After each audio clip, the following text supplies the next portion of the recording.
All right. Welcome to WitchLab Wednesday Live. I'm your host, Tiffany Boggins. Today is March 3rd, 2021. My guests tonight are Gwion Raven and Phoenix LeFae. They are co-authors of Life Ritualized, right here, A Witch's Guide to Honoring Life's Important Moments. This is an amazing book. I can't wait to talk to them about that. So they're going to be on in just a couple minutes. Oh, we're going to talk about the class they're teaching too. Let's see. So how are you guys? It's been a couple of weeks. I'm sorry. I know I just kind of dipped out there. I had technical difficulties the last time that Gwion and Phoenix were supposed to be on, and then I just didn't come back until we rescheduled. I think I needed, a little breather. Sometimes you need that. Hey, Jean. Hey, Bobo. So, but we're back. We're badder than ever. I have amazing guests lined up for you, not only tonight, but in the next coming couple months. I'm very excited about all of that. We're going to get to that in just one sec. Okay, so what's new? Hey, Betty, Rachel, Christopher. I miss you too, Christopher. All right. I'm not getting everybody's pictures today. I don't know why. I wonder what's going on there. What are y'all drinking? We're back to Old Forester. All my fancy gifts have been drank. The monkey shoulder, the special edition 4 roses, the slain. I slayed them all. Kelly Casey, who happened to have given me the slain. Thank you. And blessings to you too. Oh, that was Ashley. Sorry. Blessings to you, Ashley. Skipped right in when I looked away. Okay, so back to what I was saying. So new stuff. New stuff in the shop this week. We got new leather-bound journals. One of which, I'm not joking, it's like this big, and it's got the chakra stones embedded in it. It's gorgeous. Tons of new beady guys. Like, I don't know if you guys like these bracelets, but I freaking love them. They're if you have a stone that you just want to, sometimes you don't want to keep it in your bra or your underwear or wherever you keep them. But there is a nice way to just keep it on you, and they make little chicken noises. Reminds me of that movie that Dolly Parton and Lily Tomlin did. They were like identical twins. No, they had identical twins that were, anyway, they got to play 2 parts. But they would do this thing where like she would rattlesnake people. She'd be like, so I'm always doing that now. I don't know if anybody gets the reference, but that's what I'm doing. Anyway, but they're neat. And I actually found that carrying a tiger's eye one helps, with the dread while driving and stuff. So little things like that. So that's some new stuff we have. And not that we didn't have those bracelets before, but we have so many new kinds. It's ridiculous. What else? We got some new rings in and stuff. There's some weird shit that's been going on that's new though. So I know that Pagans got a hit with the Nazi thing because of the stupid ass with the big horns and the Capitol building, right? Had the big Mjolnir on his stomach. So, and that's had me worried lately about the whole like Pagans and Nazis stuff. Well, it turns out, yeah, the Southern Poverty Law Center released their 2020 like white supremacist like hate groups in Ohio specifically, and a pagan group made that list, the Asatru Folk Assembly.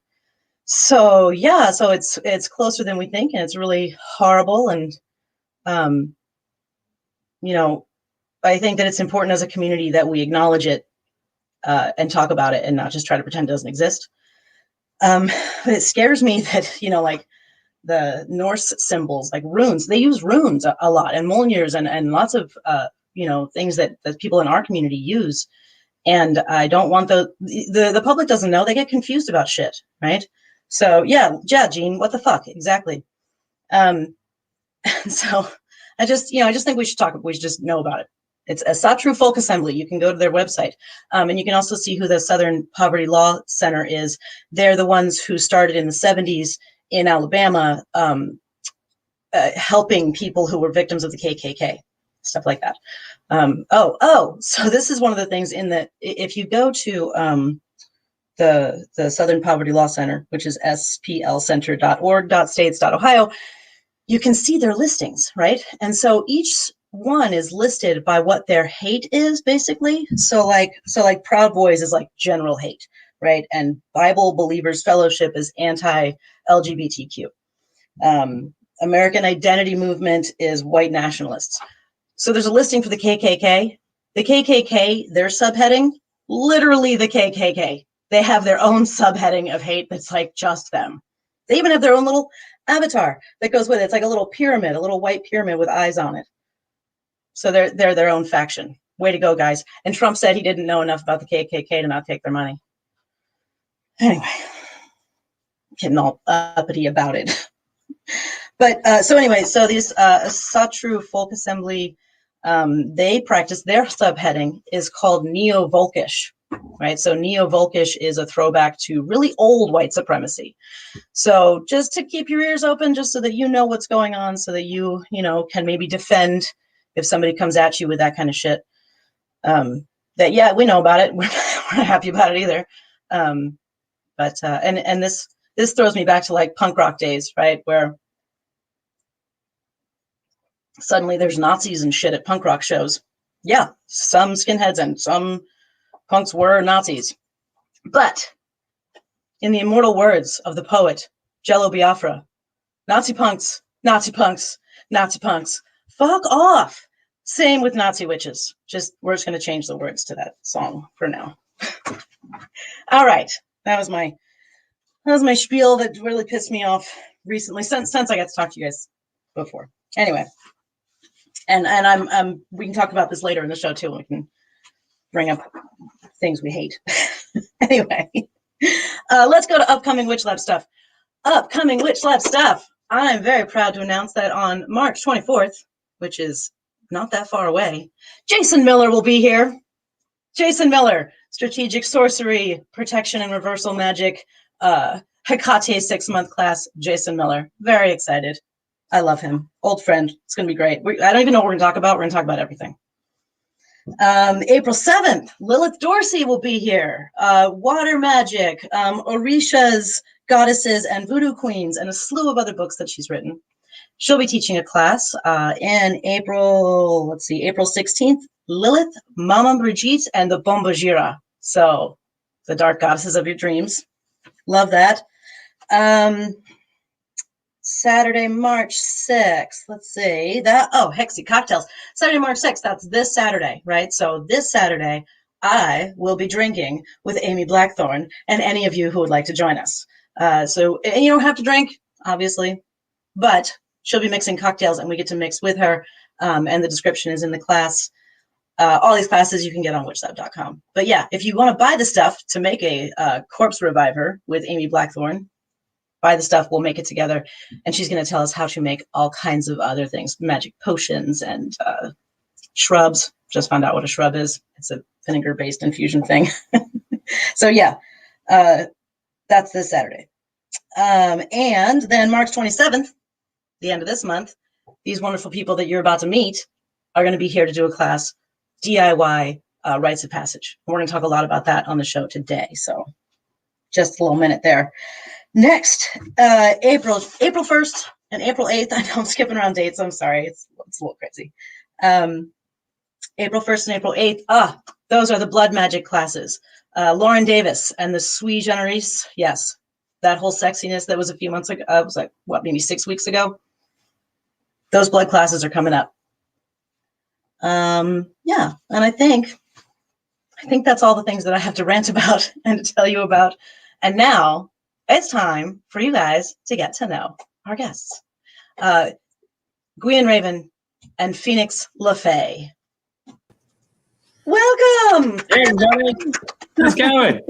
How's it going, guys? Going really well. Good. We're excited to be here with you. Just to start the show off real quickly, fuck Nazi witches, Yes. Fuck Nazi witches, Yes. Fuck Nazi witches, just in case there was any doubt about where we fall Right. on that. Right. Yes. Yeah. Yes. That's right. Let's just be clear. I mean, like, if you're going to be that's not cool, but be clear, right? So we're going to be clear that we don't like you. Right. Yeah. Okay. Let's see. So, sorry, Cindy made a post that threw my head. I'm just going to keep on going. So let's talk about your book. you guys wrote a book together. We did. Life Ritualized. I read it. I love it. I have lots of things I want to tell you about it, but first I want to hear you talk about it. What made you write this book?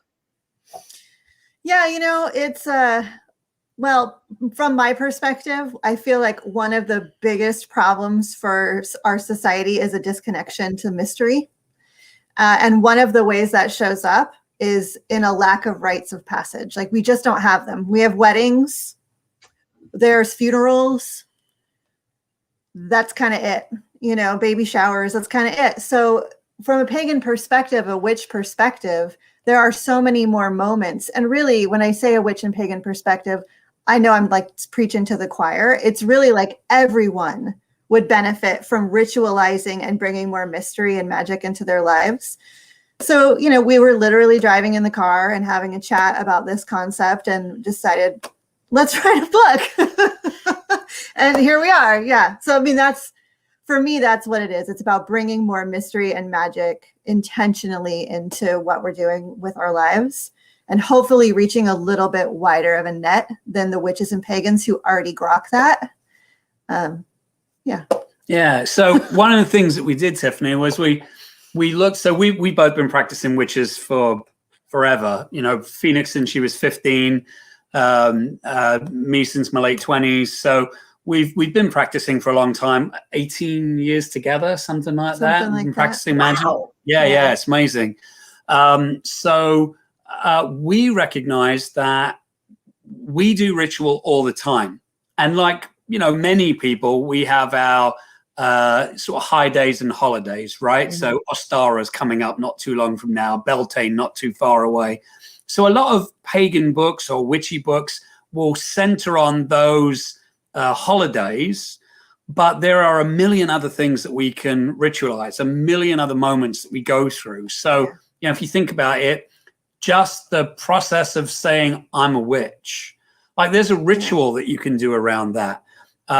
When we become an elder, perhaps when our kids have their first moon, if that's something that they go through, when a child leaves the house, when, there's just a million moments when a coven breaks up. Yeah. There's a million moments that as witches or any of the flavors under the pagan umbrella, there's a million things that we do. And these are all rites of passage. There are moments that we go through that are wonderful and painful and brilliant. And so we thought we'd write a book that covered all of those, not just the 8 Sabbats, the Wheel of the Year, that sort of thing. I love that there's one for your driver's license. Like, getting your driver's license is something that should absolutely be ceremonialized, like to make it into a ceremony. Yeah, that was one of my favorite small ones. There was a lot in there that stuff that I just hadn't thought of. And I think that's great to get people into that mindset. And you saying that it being more geared towards people maybe even not in the pagan community, I think that the decisions made on like the cover and such, I think are much less, scary than like searching for like a Paul Hewson book or something around it to show like, like Mastering Witchcraft with like a devil on it and stuff. Right. I think I literally have the devil's picture book over there. But anyway, so you made this like book that, looking at it, it's not so scary. It is for more about the ceremony than the religion. Right. Yeah. Like there's no, like, you have to do this. And I think that, so when you say it speaks to not just pagan people, I think it speaks to a lot of people who just grew up with nothing. Like I grew up with zero celebration. I mean, we had birthdays and Christmas and Easter, but there wasn't anything on anything else. Like, we didn't have another religion to have those things that were sacred to us. Because I didn't think Christmas was sacred growing up. I just thought it was a fun day. Present. Yeah. So I really grew up without any kind of rituals or ceremonies too. And so this is the kind of thing for people like me, even before, finding witchcraft was just like something to make those things stand out, to pop. Something that you said in the end that pulls it all together is just seeing those signposts, and remembering that they were there and having those memories to Yeah. You know, or maybe scrapbooks if that's what you do. Yeah. Right? Yeah. But yeah, I love it. One of my initiators in the reclaiming tradition of witchcraft had always says that your initiation process is like a frame. So when you're in your process, you can blame everything in your life on initiation. Like, oh, I'm going through initiation right now. That's why everything's shitty, or that's why everything's intense, or whatever. And so it's going through rites of passage is like framing these moments. So you can sort of conceptualize like, oh, right. When that was going on is when my daughter was taking her driver's test, or when that felt so chaotic is when we were planning our wedding. You know, like it gives you a frame to really look at more of what's going on in your life than just that moment, you know, especially like I think about weddings in this context all the time because our society puts so much pressure on the wedding being the perfect moment. And I've been planning it since I was a little girl and all of this like stuff. And you can get lost in that. You can get lost in the fact that you're taking like a sacred spiritual step with another human being or other human beings. And, you know, I feel like it's just super important to bring it back to that, to have the frame and to look at those moments with a more spiritual lens, you know, to keep using that word. Yeah, but to make it a marker. Yeah. You know, the spiritual lens gives it that bigness on your timeline, right? That's right. It makes it so that it stands out. Yeah. Right. And I think that what you did here was you built something really beautiful, and you teach people how to build on their own too. Yeah. Right. Which is kind of like what our class is going to be about. That's Wanna right. talk about the class a little bit. Yes. Yes. Yeah. So do-it-yourself ritual, right? Or do-it-yourself rites of passage. So a lot of folks actually come to us, or people that we've worked with over the years, you know, doing magic with them, have said, I don't know how to do that, whatever that is, right? And often it's, you know, what's going on in your life right now? How would you commemorate that? And a lot of people just have no idea. Now, I think as witches, we've got kind of a leg up on that because we understand ritual a bit more and how it can be used. But really in this class, we'll talk about how do you identify the rite of passage that you're in? Are you at the beginning of one? Are you in the middle of one? Is it time to celebrate the completion or the moving from one stage to another? And we're going to talk about what a rite of passage is. What does it mean to you personally? What does it mean culturally? And you can fill in the blank what culture means to you, whether you mean like, you know, American culture or witchy culture or, you know, or whatever it is. Culture. Yeah, family culture, whatever. But, you know, so helping you identify the rites of passage you're in, figuring out where you are in that rite of passage, and then creating a ritual that commemorates that, the beginning, the end, the middle. And you can even create rituals that are like, I don't know where the fuck I am in this. I have no idea what the hell is going on. So I'm going to start a ritual right now and say from this moment on, ... right? And then you fill in the blanks. And so that's really what the class is going to be about, how to design your own rite of passage, or a rite of passage for, you know, you and yours, whoever that might be, a coven, family member, whatever. Yeah, something to remember. So you'll be walking them through how to structure that. Yeah. And also how to figure out where they are in it, right? Yeah. Because like you were saying, sometimes you don't know. Yeah. That's right. Yeah. And also a little bit about how to work with myth within that context. Oh, that's beautiful. In the book, we talk about a few different myths just to touch on them. Oh, yeah. When you did the Maleficent one, I died. It's like, oh my God. Yeah. Yeah. But it's, you know, myth can be a story for us to follow along. It can give us ideas on how to get through a moment or what might be next on the path that we're following. So also how to weave myth into your rites of passage and use that in a way that helps your process. Yeah. Both of us have written books prior to this one. So I wrote a book called The Magic of Food, Rituals. Oh my God, what's the name of the book? Magic of Food, Rituals, Offerings, and Why We Eat Together. Sorry, I'm thinking about the new book. And you're thinking about the new book, as I said. Yeah, so I was getting the names mixed up. So in the magic of food, so I'm a cook amongst other things. I've been a kitchen witch forever, and so I talk about some of the history of food and magic and ritual, like going back 8,000-10,000 years to ancient Sumer, through the Sumerian cultures and the Greeks and the Romans and the British and whatnot.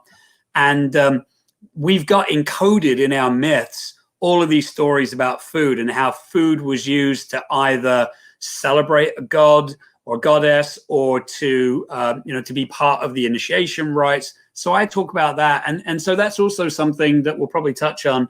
Is this idea of how everyday things that we do at home, when we're starting a ritual for ourselves, we can incorporate things like the color of tablecloth that we use, and the foods that we cook, and the incenses that we burn. Like all of that plays a part because it affects our senses.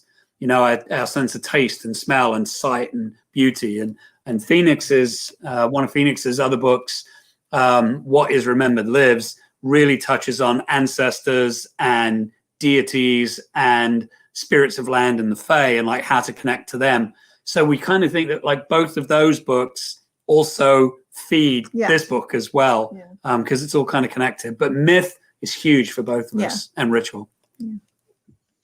The two books flowing into this one makes perfect sense to me too, because it's a coming together of all of those things, right? The importance of the celebration, and you look at food as that celebration, like on a regular basis. Yeah, Absolutely. I think we had a couple of comments I just want to touch on real quick. Jean says, I love this idea of framing and markers rather than milestones. Milestone mindset can really screw up a person who doesn't see themselves meeting them. Yeah. It's such an American thing too, like, and Western culture generically, like checking off the boxes. Okay, I did this thing, I accomplished this thing, I did this thing. And so we're always chasing the next title, the next accomplishment. It takes away this opportunity to just be. Which is often where we find where we actually want to go, right? Absolutely. And so we're missing that by just oh, that's what I'm supposed to do. Keep doing it, right? And then the milestones, like she says, it can really screw somebody up. Rites of passage are not necessarily about goals. They could be, like if you were going after a particular degree in college or something like that, right? But rites of passage aren't necessarily goals. It's a stop along the way on the journey. Right? It's a marking of now, right? So the first part where there's the two meditations that you talk about, where depending on whether it's a calling, right? Like, so that your catalyst is like a calling, or what did you call the other one? Like it's almost like an involuntary type of thing, like it's thrust upon you. But the two exercises you have in here for this are amazing, right? Because the calling, we're like, I feel this need to do this thing, right? And so having the meditation about the Fool and stepping off there and looking at the different visualizing. We're going to talk about visualizing in a second too, because the visualization in your book is amazing too. But like the visualizing the different ways and that was beautiful. I actually want to lead people through that meditation. I want to read it for people. I read it for myself. Nice. I really enjoyed it. But then the other being things that are thrust upon you, like it's happening now, right? And then the tower meditation. They were just so perfect. They were I was in love within the first part of the book because of this. So thank you. Good job, guys. But you want to talk a little bit about those, because I'm sure a lot went into that. It's interesting because we can think of a rite of passage as though we get to decide. I'm gonna do this thing. I'm going to get initiated. I'm going to have a wedding. But rites of passage also happens that we don't want, that we didn't ask for, and that all of a sudden just are thrust upon us, like a loved one dying. We don't get to choose that. It just happens. We don't get sometimes to prepare for that. It just happens. And so the catalyst is immediate. It's thrust upon us, like you said. And that is still a rite of passage. Experiencing the death of a loved one is forced upon us, and yet we are still going through the rite of passage. But there are all these rites that we can choose, and we can linger and enjoy and play with the concept of before we even step onto the path. And neither rite is more important or more profound or more life-changing, but they come at us in different ways. When I was a kid, the movie Star Wars came out, the original Star Wars movie. And if you know any of the history behind that movie, it's really a modern retelling of the Arthurian myth, right? So if you think about it, you got this young boy who becomes, the leader of. So he's Arthur. That's Luke, and then you've got the Obi-Wan Kenobi, who's like Merlin, right? And then you've got a magical sword with the lightsaber. Same story, right? And George Lucas was really clear that it was a modern retelling of that. But I think about there's that scene when Luke is standing on Tatooine and he's looking out at the two suns in the desert, and he's sort of looking off into space, dreaming of the time he gets to leave the planet and go off and begin his life. That's the calling, right? There's something out there. There's something different. My life is meant to be something different. How's it going to happen? The catalyst, of course, was, R2-D2 coming down and the little, video coming out of Princess Leia, right? And finding Obi-Wan Kenobi. That's the catalyst. So also his family dying too was kind of a can't go back now. Right. Well, there's no more choice anymore. Kind of a double, right? He is. I want to go. God, I've got to stay here one more year, and then the Empire comes in, imposes their will, kills his family. That's this instant catalyst, and now he's really got no choice but to go out into the big dark universe, the big unknown. That is a classic rite of passage, right? And so sometimes we do get to stand on that hill and think, I want to take the next step. And if you look at the Fool in the tarot, right, that's what he's doing, right? Or they're doing, depending on the deck that you've got, standing on the precipice, taking a step. Does he know what's in front of him? Can he see the road ahead of him? It looks like he's walking off a cliff. Maybe he builds his wings on the way down. Maybe his dog's going, hey, stupid, look out. You're about to walk off a cliff, right? So there's all of this stuff. And then with the dog, little thing that I love, we often think we go through rites of passage by ourselves, but we don't. Very rarely do we go through a rite of passage by ourselves. The dog is an ally. The little stick with the bundle on it. Satchel. Right, a little satchel. There, all of his tools, his experiences, all the things that the Fool is taking with him on the journey. We very rarely ever go through the journey by ourselves, even though most of the time it feels like we do. So that's some of what's in that meditation.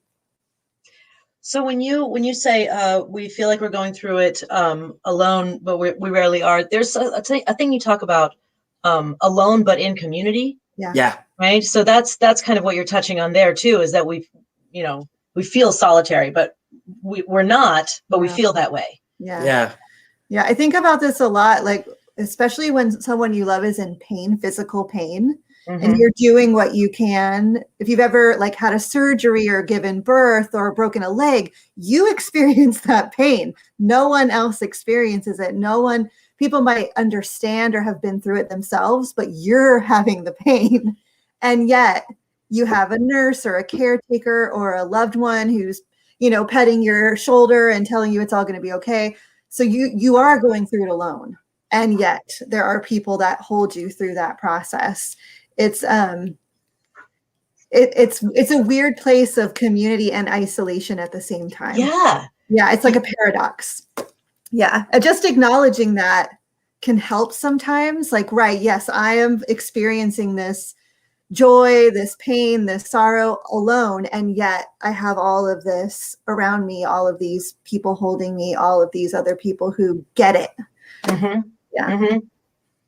friend of mine said many, many, many years ago now that when they were in their 20s, they got divorced and they lived in New York, and they lived in like a co-op building. So there were 400 people that lived in this skyscraper in New York. And they came home from work one day and there was like the, stereotypical Dear John letter, and she opened it up and it, his clothes weren't in the closet anymore and he'd vanished. right? Oh, Dear John letter. That's what you said. Yeah, Got you. sorry. Oh, shit. Okay. So she comes home and there's no one, and she recounts, laying on the floor in her apartment, completely by herself, crying in the fetal position that her husband had walked out on her, which clearly, obviously, a horrible situation. And she said she felt so alone in a building of 400 people. Surely somebody else had gone through that in a city of millions of people, and she had no one to reach out to. So that's this alone in community thing. As a community of witches, you've probably got a friend online. If you're solitary, you might have a coven mate. You might have, this platform. There's somewhere where you can go and say, I'm going through this thing. Has anybody been through it? Yeah. And it might not ease the actual suffering or joy of, what you're going through, but you can have an ally going through it with you. And that's so important. Yeah. I think that the reaching out is the hardest part. Oh, absolutely. Yeah.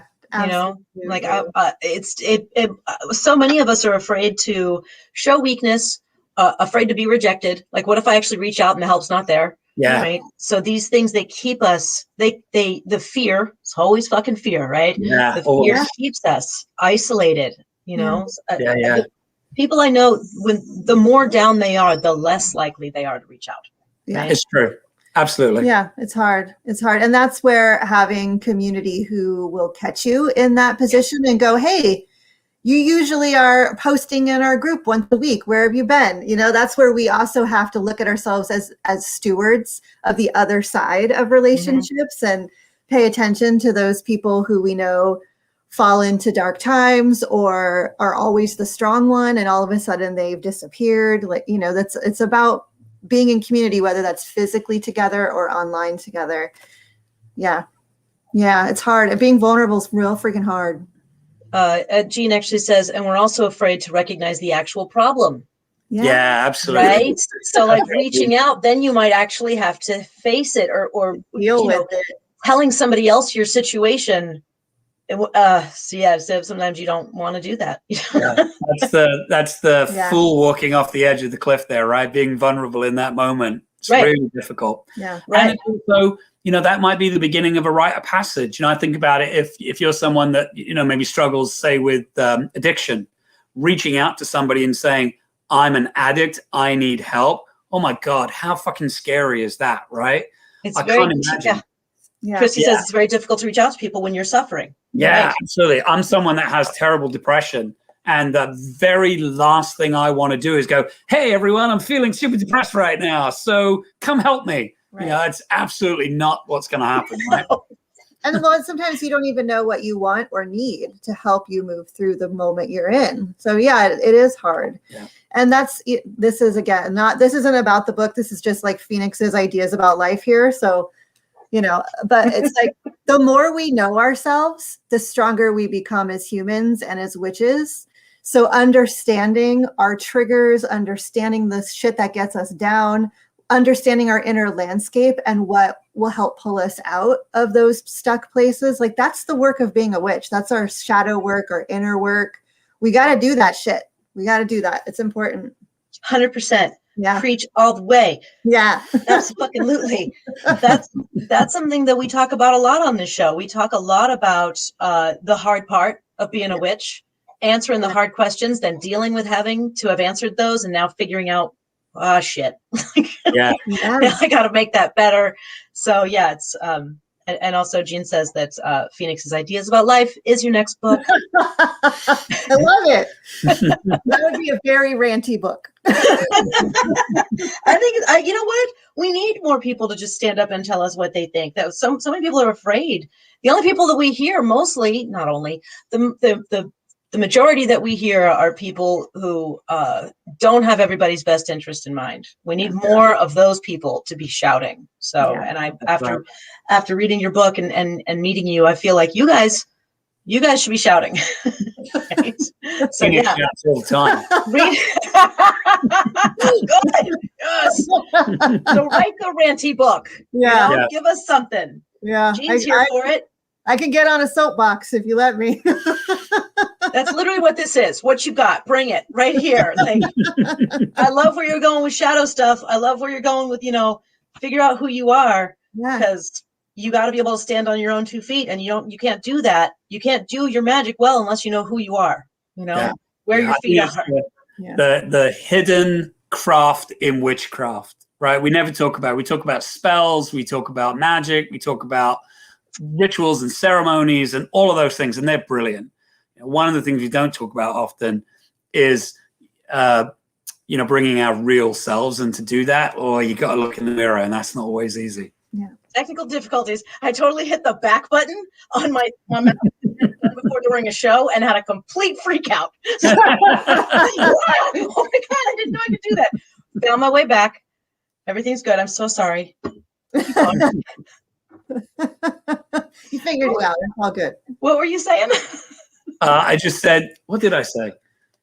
I don't know. Terribly not important. No. What you said was the hidden witchcraft in witchcraft. That's what you said, and it was awesome. Yeah, hidden witchcraft, right? The real craft in the craft, I think. Right, that's what. Yeah, the hidden craft in the craft. Yeah. Yeah, is that we talk about spells, we talk about rituals, we talk about all the things that we do, the tools that we use, but really the bottom line in magic is, if you know yourself as a witch, then magic gets really easy and really profound in that difficulty, right? That's the hard work. Once you own that, power is limitless. Absolutely. I agree 100%. It's and I think that your book has a way of helping people to get through the things that are blocking us, right? Like the blockages, the things that keep us. So, man, it's hard to sit, right? Well, especially when you're going through a hard time. It's easy to pacify, right? Find that thing that band-aids your pain for right now. And then, and then you just keep doing that. The hard thing is to actually sit through it. I was actually having a conversation today with my good friend Erica. She was talking about the magic 10 is something that therapists talk about. Like, if you can sit with your discomfort, whatever it is, right, without getting a drink or texting your ex-boyfriend or doing whatever the thing is that you band-aid with, sit for 10 minutes and just breathe. Yeah. Let those feelings happen, right? Live through them. Stop running. It's that, but we're afraid to do that. We're afraid to sit and do that. And so I think that your, the tower one, especially, because that's the one that you would have the most pain with, the calling is great, but the call to action, right? That's the tough one. Yeah. And that's the one that leaves you with that pain and fear that you don't want to sit with. But so giving people tools is awesome. Yes, giving people tower tools is awesome. Tools are good. Yeah. You said the key right there, breathing. Like, sometimes that's all you can do to get through the moment. That's all you can do to bring yourself back into your body, to bring yourself back to center. And I just wrote a blog post about this, grounding and centering. Like, they're the most important tools we have as witches. Just have a really strong cleansing and grounding and centering practice, so that when you are in that moment, which again goes back to know yourself, like, when you know what triggers the shit out of you, you can get ready to deal with it by grounding and centering. Yeah. And having that, like, that set, so that you can, then you know how to process it, right? Like, that's half the problem, right? Is that we just don't know what the hell to do. We're desperate. But Amy Blackthorne says, yay, power tools. Hey. And I agree. That's what these are. These are power tools. Yeah. The amount, I honestly think that being a witch and being able to practice magic helps us deal with stress. Yeah. In moments that can be overwhelming. It literally is a coping mechanism for me. Like, I'll sit there, depending on how stressed I am or how bad it is, doing the entire, roots down, light up, whole ball thing. And then I can breathe. Yeah. Which, that's a ritual. That's a ritual right there. Right. It is. In this it's moment, just really quick. What can I do? Man, do a quick grounding, light that candle, whatever it is that you do, that's a ritual. And so if you can take that and say, okay, here's this, gloriously wonderful, joyous thing I'm going through, I want to remember it. Or here's this giant sack full of shit I've got to wade through, like whatever it is. But in that moment, if you can say, great, light the ritual, say the mantra, say the prayer, whatever it is that you do, right? Do the magic right now. That will guide you through the rite of passage. That will guide you through. I remember I was going through an initiation many years ago, and the culmination of this 3-year process was about a 14-hour ritual, really long. Started at 8 o'clock actually probably more than that. Started at 8 o'clock in the morning, ended at like 3 in the morning. Right? It was really intense. Yeah. And part of that time, I was out in the world, and I had these tasks that I had to complete. And I wasn't allowed to use any words. So for this entire 14 hours, I had to be silent. I've never been silent for 14 fucking seconds in my life. No, right? this is true. This is very right? So I had to go through this, and they knew that, right? So like through this entire ritual, I had to navigate an entire day's worth of stuff silently.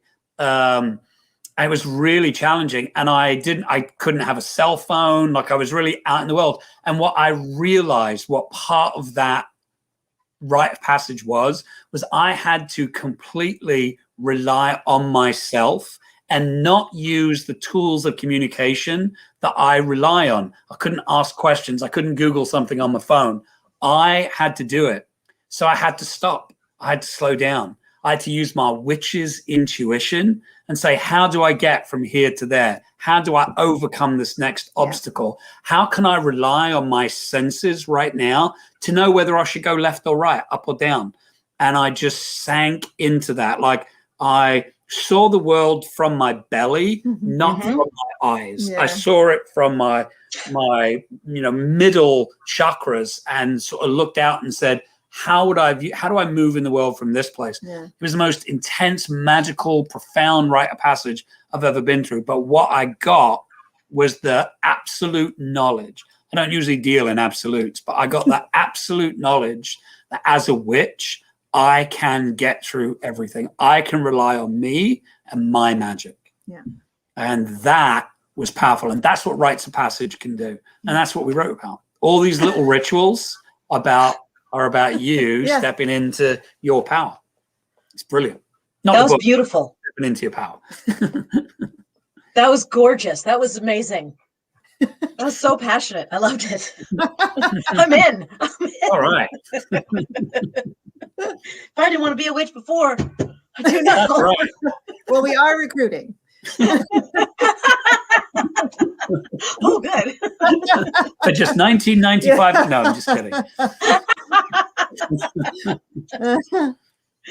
Do I have to send a self-addressed envelope to you? That's right. You're going to send me back some brochures and things? That's right. A decoder ring.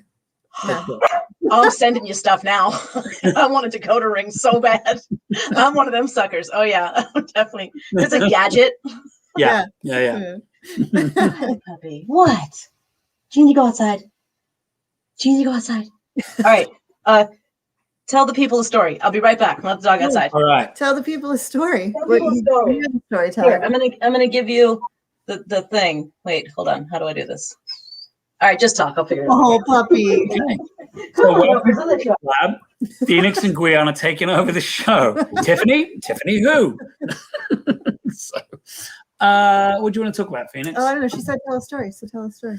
About one of the rites in our book? Sure. All right. So I'll tell you a story about who goes through a rite of passage. So as we said earlier, we often think we're the ones going through it, right?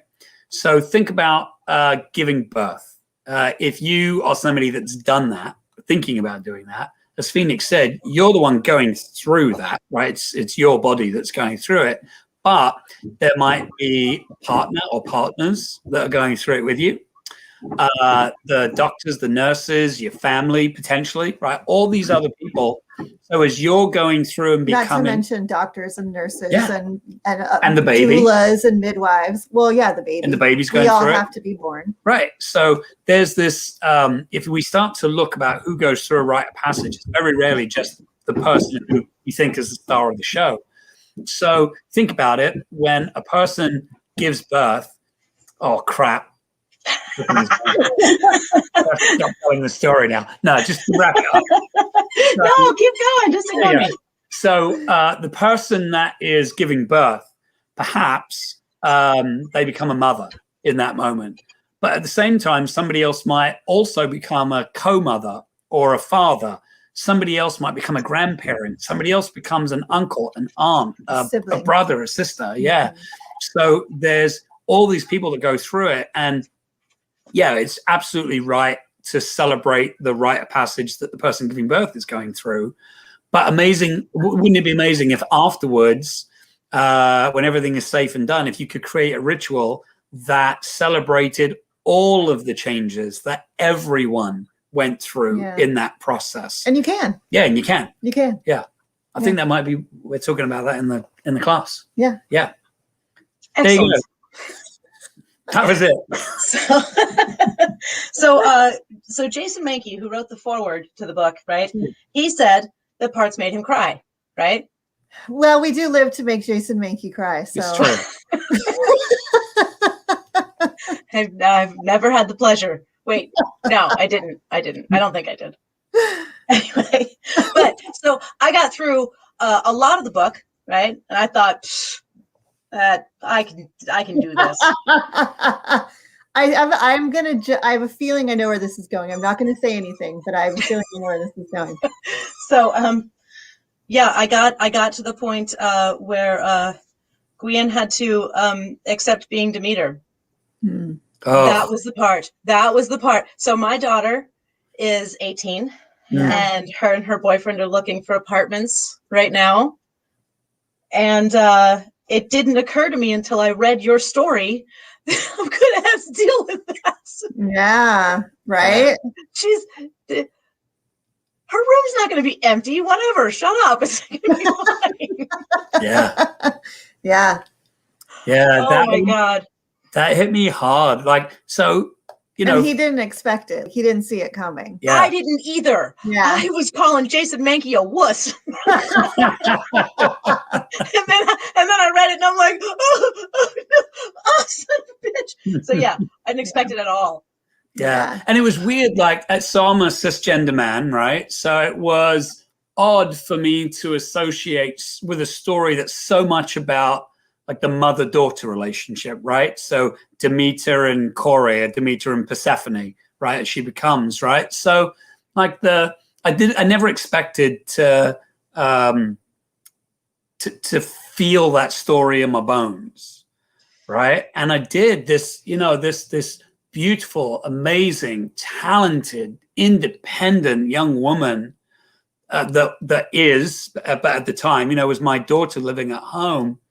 She moved out under the best of circumstances. She was going away to college. She was moving in with roommates. She wasn't really that far away from where we lived. Like 2 blocks. Yeah, it was, but it was like it's a little bit more than 2 blocks, but still. Yeah.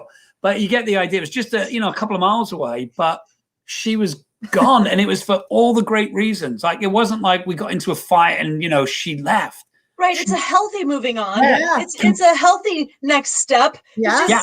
It's what's supposed to happen. Right. Yeah. And it sucks. I moved all the boxes out, cheerful, everything. Oh, this is great. Can't wait to help set up your new place. Blah, blah. And then she was gone. The car drove off and I was like, oh, that's a bit sad.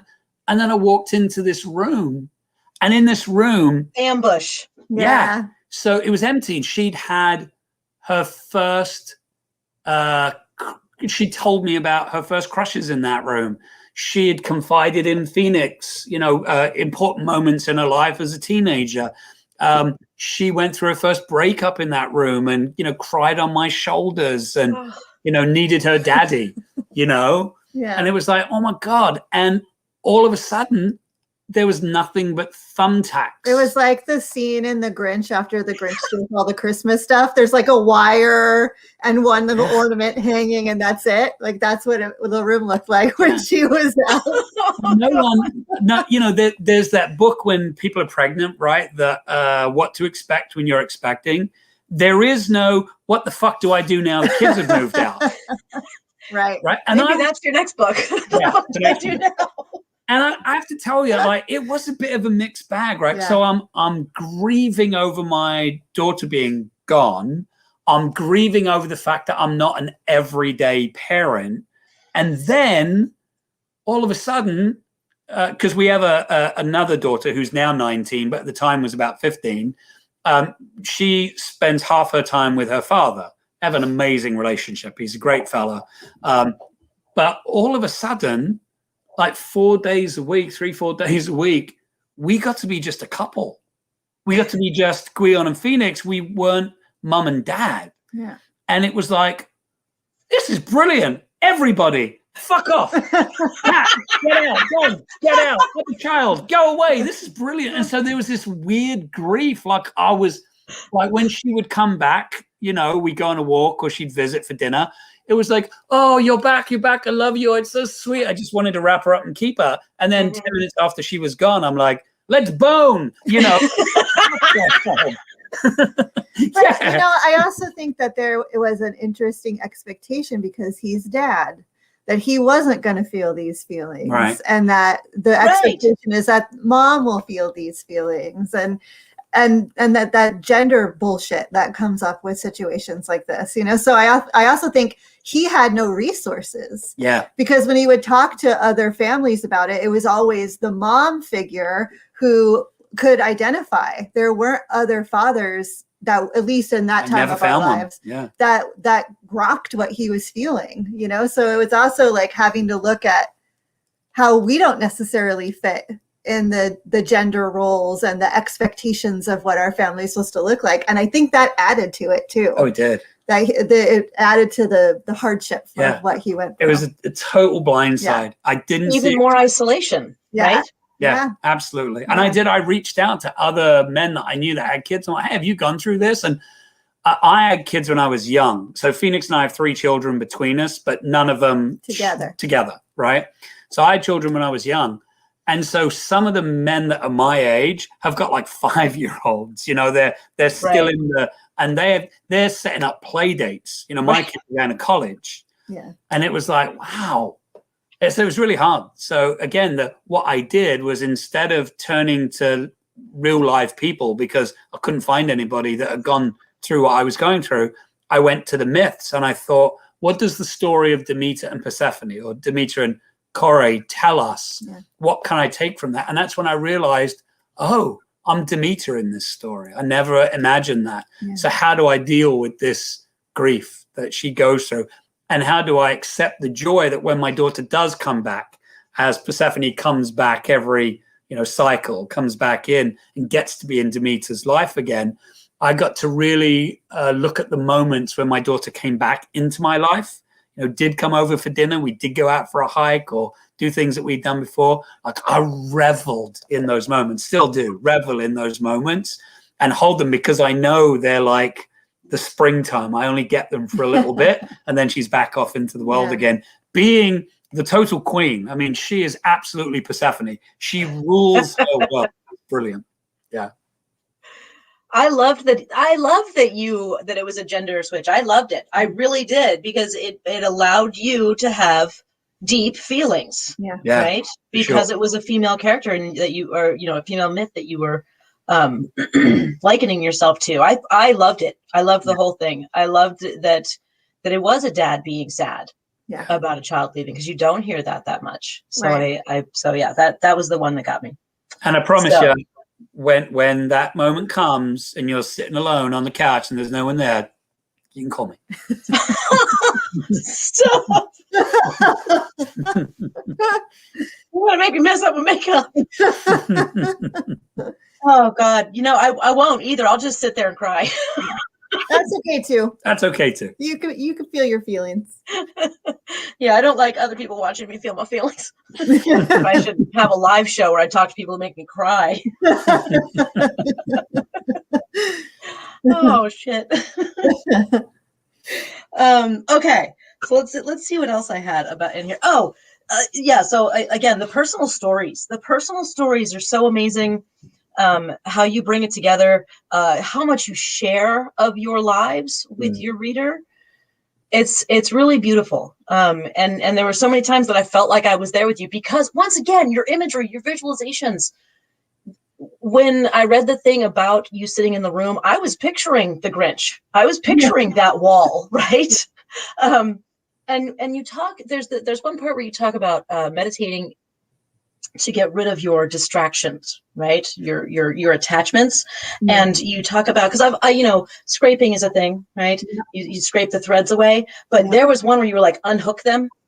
I was like, oh, so good. Yeah. Like, because sometimes they are more than a scraping. Sometimes you really have to like. They're real in there. Yeah, it's more like a splinter or something. Than or like fishing hooks. Yeah. Yeah, right. you just gotta weasel it out. Yeah, especially ones that like are old or linger or keep coming back. You're like, I've cut this off me. Right, the reoccurring ones. There's something in there. It's inside. It's not outside. Yeah. Then you got to do a little more surgical precision with it, and not just like bat it away, but really dig that shit out. Yeah. My mom would go at that with a safety pin. Yeah, there you go. That's right. Yeah, you don't want it to fester. Yeah. You need to get it out. But the visualizations that you gave in the book over and over again, the way you describe things, like I feel like I was there with you on your first corporate job. Like just the way that you. I don't know. It's beautiful. That's all. Yeah. Oh, good. She has a toy now. Excellent. She wouldn't go outside. I opened the door and she was like, "What? I just wanted to whine at you." That sounds about right. Yeah. She's only 11 months old still. Oh. So she's a baby. She doesn't know what she's doing. What kind of dog? She's Great Pyrenees, Lab, and Malamute. Oh, wow. Beautiful. Yeah. She's beautiful, but she's not very big. She's only like 60 pounds. I know she's still not full grown yet, but she's loud. She looks like a lab and a husky, basically. Okay. Wow, beautiful. Yeah, she is. She's gorgeous. Nice. And terrible. She's gotten out twice this week. My neighbors have gotten used to helping me catch her. Yeah, we had a dog like that when she was a puppy, for sure. Oh, it's awful, isn't it? Yeah. I'm just out there yelling, and the neighbors are like, "Again?" Yeah. That's Yeah, right. well, luckily one of our neighbors was like the dog whisperer, and she would run right to him as soon as he came out of the house. So we would be like, "Call Mark, the dog got him again." Oh, I need one of those on my block. Yeah, I'll it's helpful. figure out who my whisperer is. Yeah. There you go. Yeah. Oh, and Jean says, when you cry, wait, I got rid of my mouse because it was causing me such issue. When crying, dab, don't wipe. Very good advice. Good to know. That's right. Right in the corners. Get that out of there.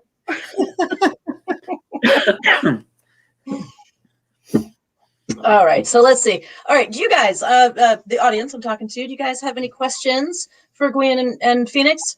Shoot them at us.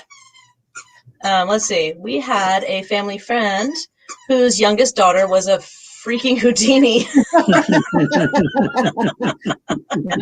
Just getting out all the time, escaping. Oh, it's worse when there's children. When children can just get out and run around, that's more terrifying for sure. People come bringing them home. I've had so many people bring home my one cat who was a total bohemian. That we got our address on his collar just because it was so bad. But people would bring him back. I couldn't imagine that being my kid over and over again. Well, here we go. So, that's scary to have a Houdini child. Mm-hmm. Let's see. I used to babysit for a rich family whose son was the same way. They had to install a talking alarm system. Oh my God! Wow! That was so terrible. Oh, jeez. Sweetheart, the kids have escaped again. What is the rule for that? Yeah. Get the nets. Get the nets. All right. So yeah, well, you guys are coming up with questions for our beautiful guests. So tell me, what are you guys excited about now? What are you working on now? I know you're doing something. So I am working on my next book. And it is the working title. It's not 100% official yet, as these things change. But the working title of the book is A Year and a Day: A Witch's Guide to Self-Initiation. Oh, beautiful! Yeah, so the entire book will be about the way we step into our own lives and our own initiations, and how we can do those. So it's going to be 13 months, like the book will be, in 13s. 13 moon primer type of situation. You got it. And lots of exercises, things that you can do for a year and a day. So you can read the book straight through, hopefully, if I write it well enough. You can read it straight through, and you can read it like a workbook. Okay. Awesome. Yeah. So you going through Llewellyn again? Yeah, so that'll be Llewellyn. If I do all the right things and get through the rite of passage of actually writing the book and getting it in on time, it should be out probably this time next year. So it should be done, thereabouts, spring of 2022. Yeah, that's exciting. That's very exciting. So you're shooting for a book a year. When did the Magic Food come out? Yeah, it came out a year ago, January. So so you're on track there. All right. A book a year. That's the plan. Yeah. So are you guys working on it together, or is that just your project? Never again. Wow. That's so funny. We're gonna talk all about that comment. I said that last time and he got all offended. Yeah, that's why I throw it back this time. Yeah. No, you know what? Wow. Writing a book together was a rite of passage all of its own. We're very different. Yeah, we have very different writing styles. So Phoenix can sit on the couch with a television on, having a conversation with somebody and write 1,000 really good words. I have to have complete, I need chaos. Yeah, she needs chaos. I, on the other hand, everything has to be quiet. Like I sit down, I light the candle, I'm in the right headspace, and then the dog scratches on the door and I'm like, that's it. I can't possibly write. Flip the table. I'm out of here. Exactly. So Phoenix would write 10,000 words. And then I would write 10 words, and then Phoenix would write 10,000 words, and I'd write 10 words. But seriously, we actually, one of the things that we did was great, was we went away to a little Airbnb for a long weekend, and we wrote together. Yeah. So the way the book is written, hopefully you can't tell except for the personal anecdotes, but we, there are some chapters that Phoenix wrote and some chapters that I wrote and some chapters that we collaborated on together. Yeah. And then we went back and edited each other's stuff. So it was a fun process, but it was a challenge. I'm also like real good with deadlines, and Gwion's not so much. So I was like, our deadline. And he was like, oh yeah, I'll make it. And we didn't. We were late. Phoenix kept saying, the first book I've ever turned in late. Yeah. Phoenix says deadline and I hear guideline. So. Yeah. Got you. Yeah, we'll probably end up doing something together again. I'm sure we will. We both have our own projects now. Speaking of it. Yes. Oh yeah. So I'm on my editing process now with my next book with Llewellyn. I think it will be out October, maybe December. I don't have the official date yet, but the official even sooner. Yeah. Well, yeah. I was working on the first draft of that book when we were editing this book. So okay. Yeah, it was a little too much on top of each other. But it's called Witches, Heretics, and Warrior Women, Ignite Your Inner Rebel with Ritual and Magic. Fuck yeah. Right? Yeah, I'm deep in my editing process right now. So it's all very much on the surface of my energy today. So yeah, I'm excited about it. I had a chance to read it. It's great. Yeah. Oh, that sounds fucking awesome. So around October, you said? I think so. It'll be the end of this year. Okay. Yeah. Okay. Yeah. We'll have to have you on to talk about that when it comes out. Both of your books. I'm very excited. Oh, that's awesome. Yeah. Okay, so let's see. Questions. What are? I feel like Jean, are you the only person watching the show today? I know that I didn't. I feel bad that I haven't looked at anybody else's comments. What are some topics that you feel are not discussed enough in pagan or witch books / communities? Woo! Yeah. You asked for it, Jean. Is it rant time? Yes, the rant. Well, I think there's a few things, and some of them are personal, and I kind of already went on my rant there, right? Like doing the inner work, and not just like because witchcraft is on a trend right now, which I appreciate, but that also can mean that there's bad bullshit, terrible information that people are getting access to that's blowing up because of the way social media works. So I feel like the witchcraft community needs to catch up to social media. Like, you know, like we need to stop like poo-pooing it, and those of us that have been around longer or older need to stop like having attitude or calling them baby witches and shit like that. You know, we need to embrace it. I think that's a conversation we need to have. I feel like hierarchy and structure and how those are beautiful and problematic concepts needs to be talked about more. I think it's talked about like we need to like talk about it. We need to be open about it. Like, how are our structures of hierarchy good and helpful, and how are they abusive and problematic? And gatekeeping. Yeah, because a certain amount of gatekeeping I think is important, but then it becomes abusive and power over, and I am not a fan of power over structures. So, Yes. you know, being transparent is not something that witchcraft is known for. Right.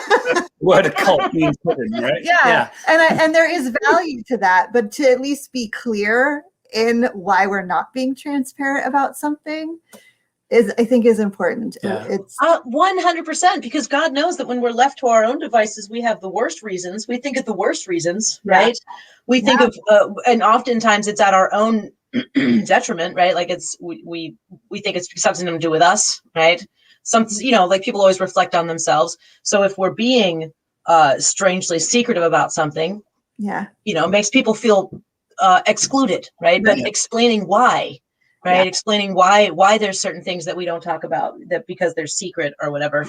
I think it's wonderful and beautiful to keep some of the mysteries of our traditions. Yes, mysterious, sure. Right? There's real value in that. And there's a difference between keeping something sacred and keeping something secret. Yeah. Right. And when you keep a secret, it often, you know, again, like in the initiation book that I'm writing, I'm not going to give away all the mysteries of any one particular tradition, even though I've been initiated in certain traditions, because going through those rites of passage and not knowing what you're going through specifically, there's real beauty and there's power in that, right? For sure. But you know, the folks that say only I have the answer to witchcraft and you must come through me to get the secret answers.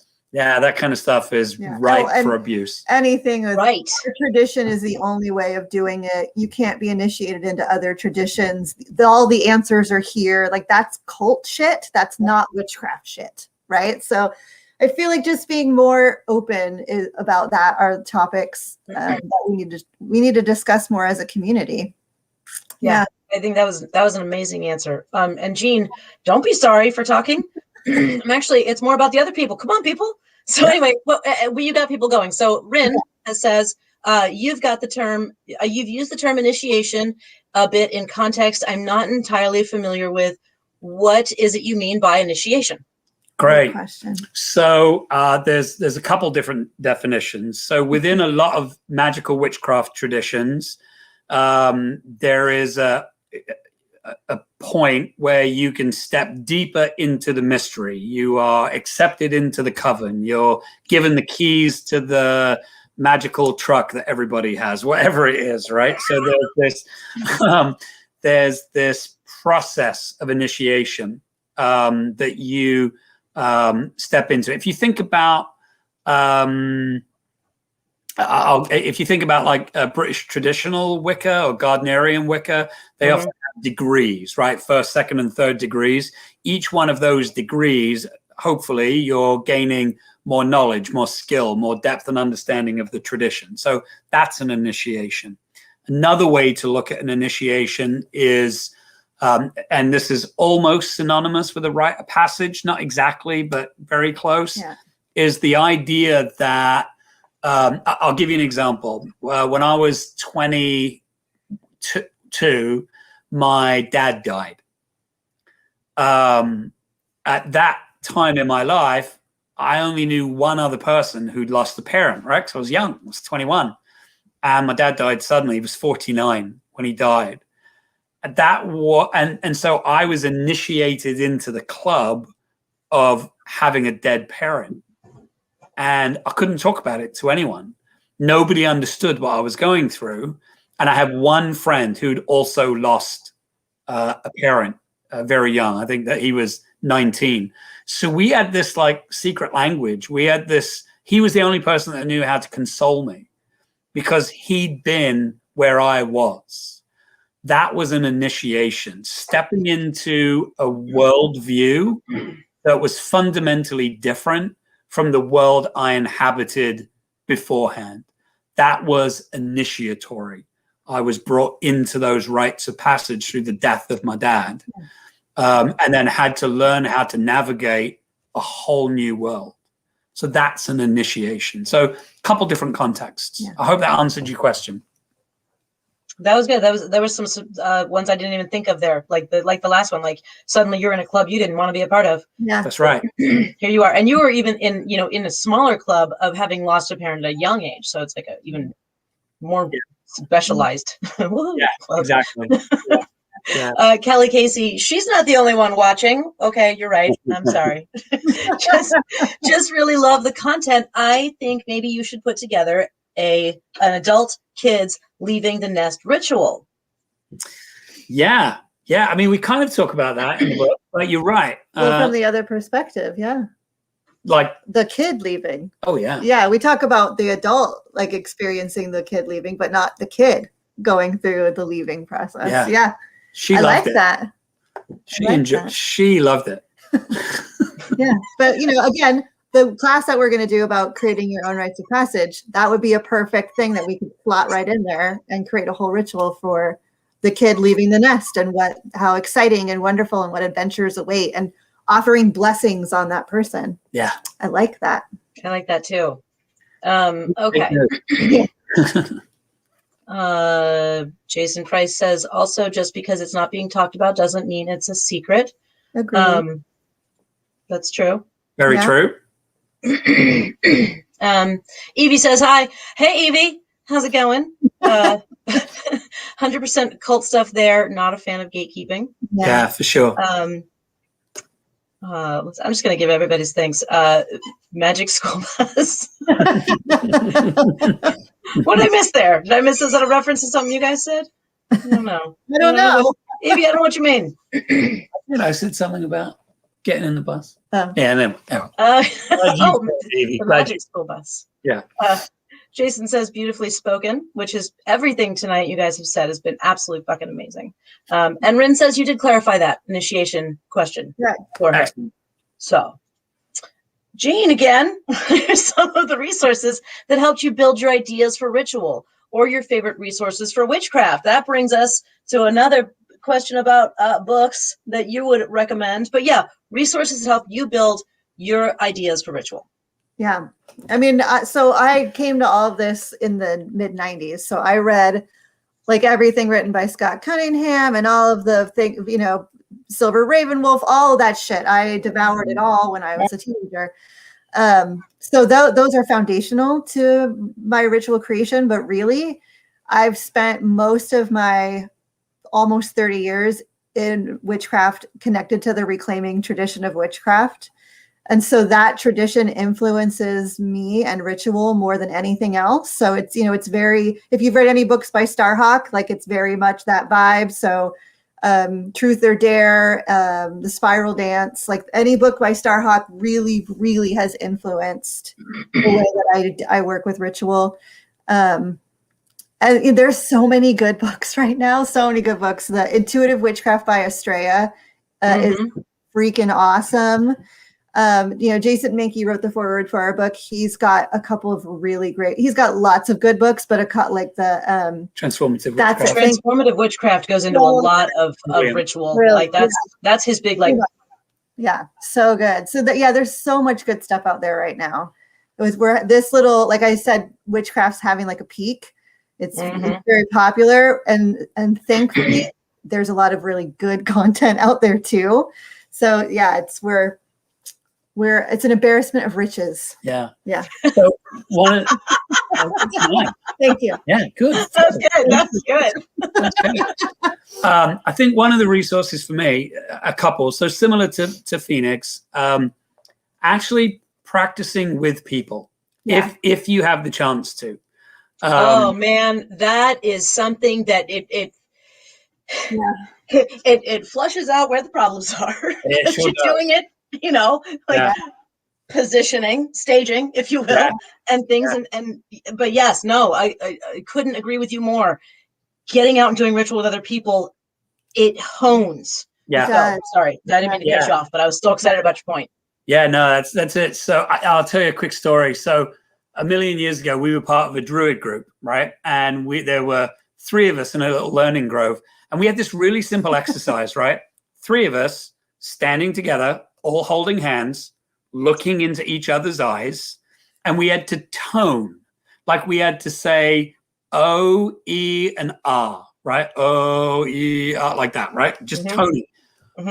It took us hours to be able to do that. We right? kept freaking giggling. We couldn't, and it's, the 2 of us that were a partnership, and then it was my best friend. So we're already like in trouble because we all know each other so well. But it was like, so just that, like, and then we couldn't do it. It took us forever and ever. And then we finally did it. But when we did, all of a sudden our voices came together. All of a sudden, it wasn't just our 3 voices. There were all those harmonics in between the notes that we were holding. It was incredible. Yeah. That never could have happened if I'd been standing in the bathroom doing it myself. Right.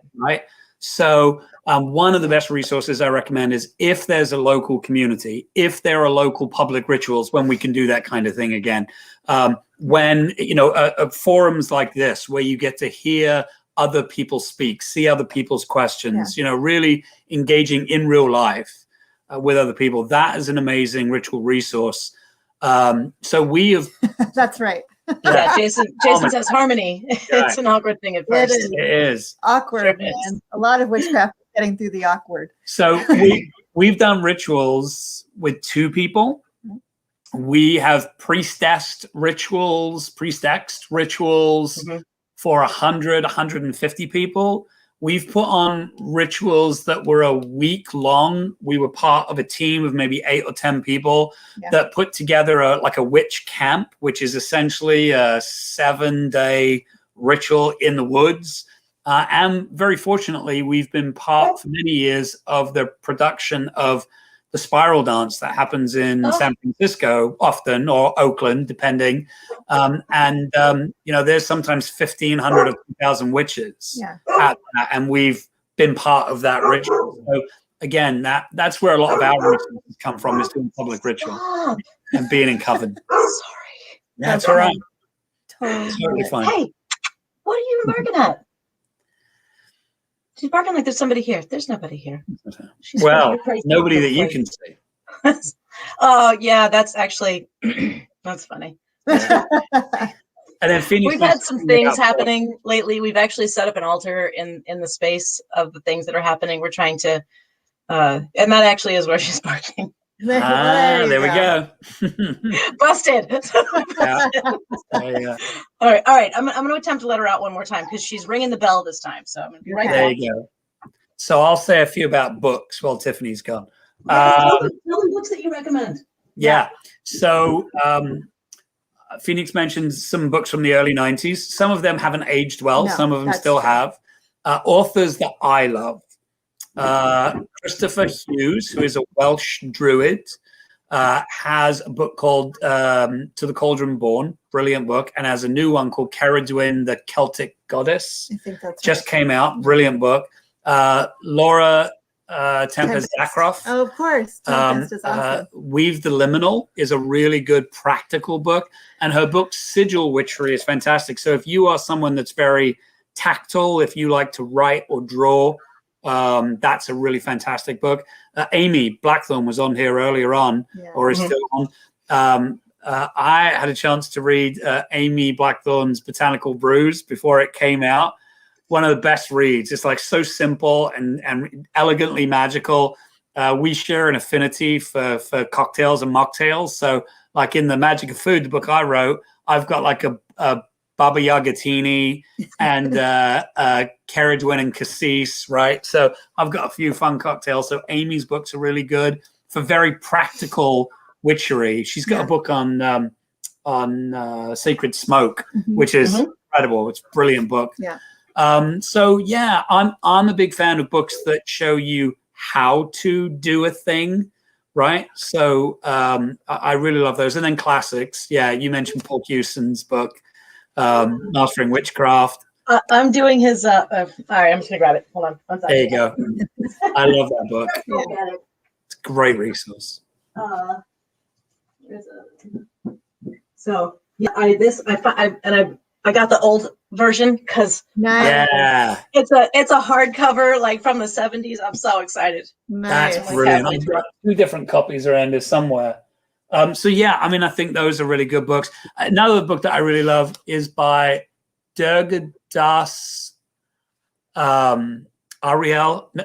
Can't remember. Alan. Yeah. So Durgadas, great book. Look it up on Llewellyn. It's called The Little Work. And it's really a lot about like everyday magic. I've never heard of that. Brilliant book. Really good. One of the best reads. And then I'm a big fan of Candle Magic. The best book, bar none, without a doubt. Like you don't need any other book on candle magic. Madame Pamita's book of candle magic. So good. It is fucking brilliant. Yeah. So Everything you want to know about candle magic is in that book. Yeah. I'm trying really hard to get her on the show. She Yeah. hasn't answered my emails yet. Oh, she's real. She's a lot of fun. I'm sure she's so busy. Pink Hair Club. I know. Oh my God. When I found her by accident, right? Like I was just researching product, right? Because we do product at the shop, and I was researching some things, and I did like a search for something, and I came across her Parlor of Wonders website. Yeah. And so I just started reading like her product stuff. I'm like, this woman's brilliant. Oh my God, I love her. Like she's a marketing genius, right? Yeah. As well as an incredible witch. And then I started looking at her videos, and I'm like, oh, this She's bitch great. and I should drink together. Yeah. She's a lot of fun. We are of a kind. And so I'm trying. So then Kat Ness from Llewellyn, she was like, hey, you should have Pamita on your show. And I'm like, I'm trying. Like, give me her email. So, nice. Phoenix will put the word in. Yeah, I'll give her a poke for you. Oh, yes, please. Please. I have a great story about Madame Pamita. We knew each other. I met her in the hoodoo world, which is a whole other life story that we could talk about, but we don't have time.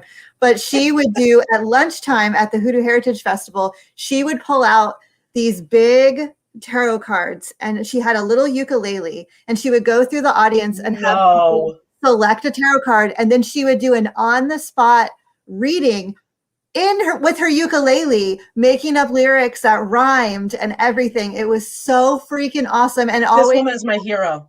Yeah, she's great. She's so God damn it. Yeah. And it is a great book. I got to preview it before it came out. I was like, give me all of the copies. This is such a good book. Yeah. Yeah, I'm gonna pin her down. I am. I want to talk to her real bad. Yeah, she's great. Yeah, it's a brilliant book.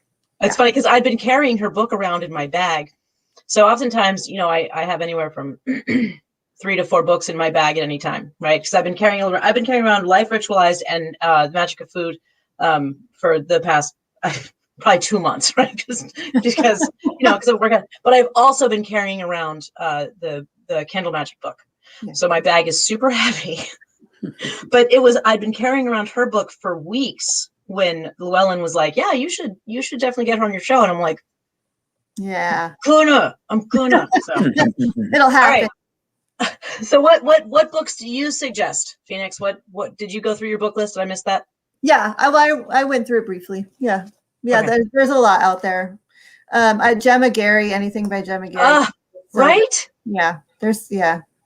Yeah, I'm into anything with a goat on the cover. I'm finding. I know. I'm doing all the old esoteric books right now. So like I'm reading High Magic by Levi, which is shit dense and kind of I have to read things a few times and so freaking misogynistic. But it's like pre-Crowley shit. Like you're gonna it's deep. But I feel like, it's like my job at this point to dig into some of these old principles that we've built witchcraft upon, modern witchcraft, right? So that's my task this year, to read all the old guys, old white dudes and what they wrote. Yeah. Levi's that's and then Israel Regardie is much easier, right? Like as we get down the line, it's like So Yeah, yeah, but still heady as fuck, right? Yeah. Yeah. So that's cool. I'm glad that you're working your stuff. I'm always slowly trying to add that to the book selection at the shop. Is like every time I order from Wiser, I order one more old book. Right, that's what I'm doing too.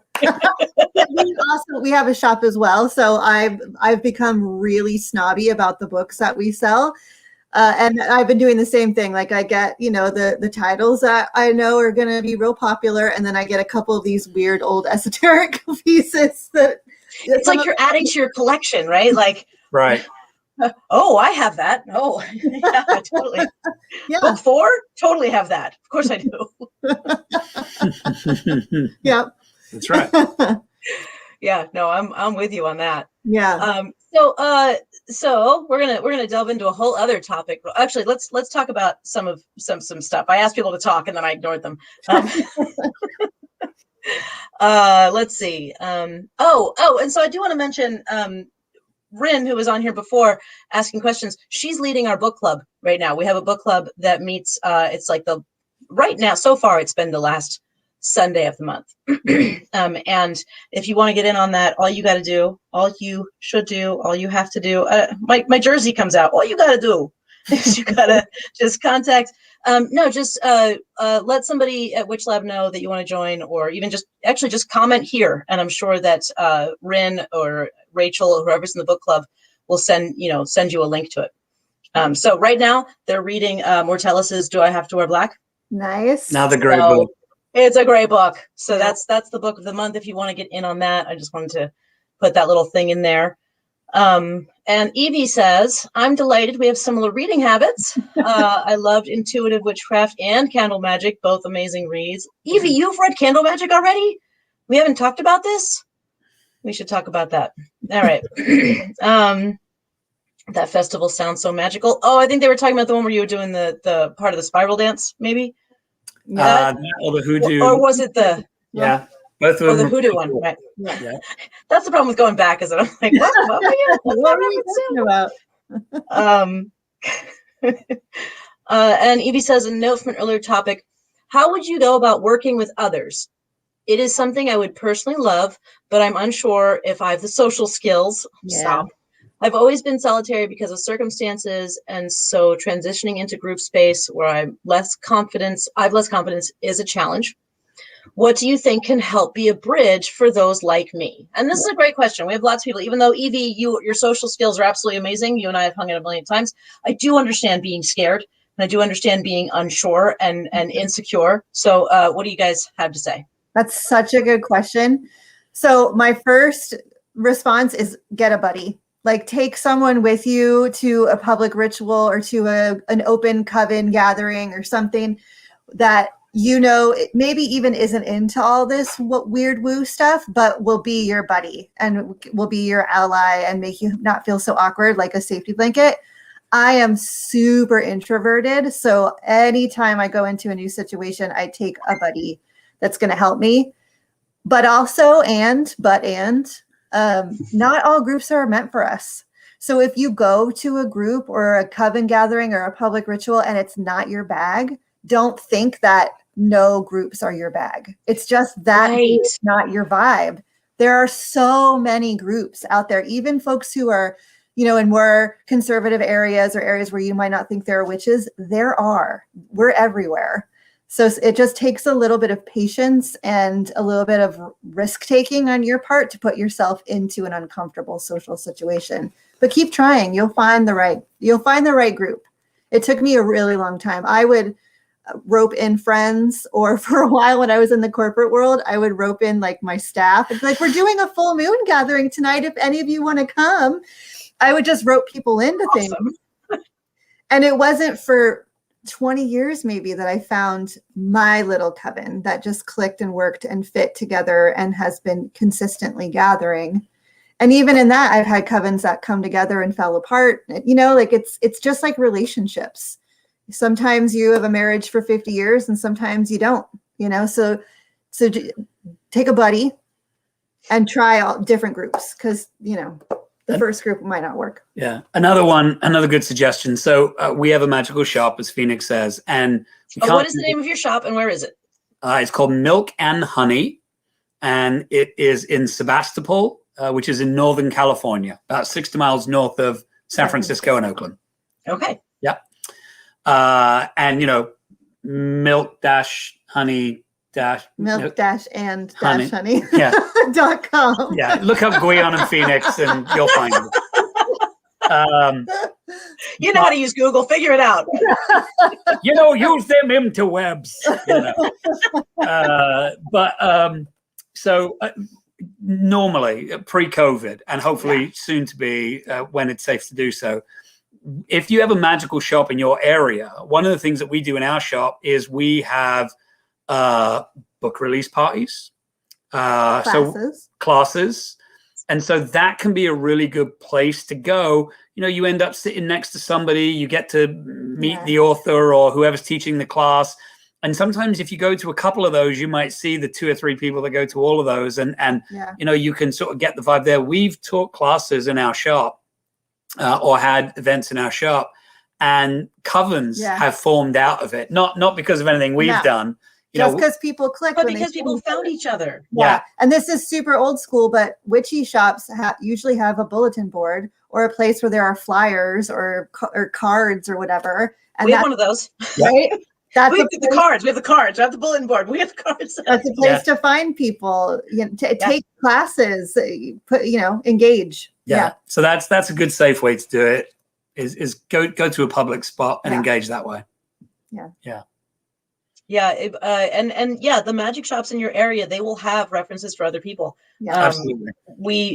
So when we were able to, we had classes, we had events, we had rituals, and there is a group that comes, right? There's a small group, and then people trickle, right? And then they feel comfortable, and then they see that it's the same people who are taking the classes and doing the rituals, and they feel like it's more of a community. Yep. And I love that covens have joined off of yours. I have no covens to claim that I've helped birth. It's pretty cute. But hopefully someday I'll have that. Yeah. Somebody here says, so Jason says that Gwion and Phoenix are my favorite couple now. Very entertaining and informational. Been through a few rites of passage lately myself. And I guess he's left us now. Yeah, good night. But you are his favorite couple now. You guys,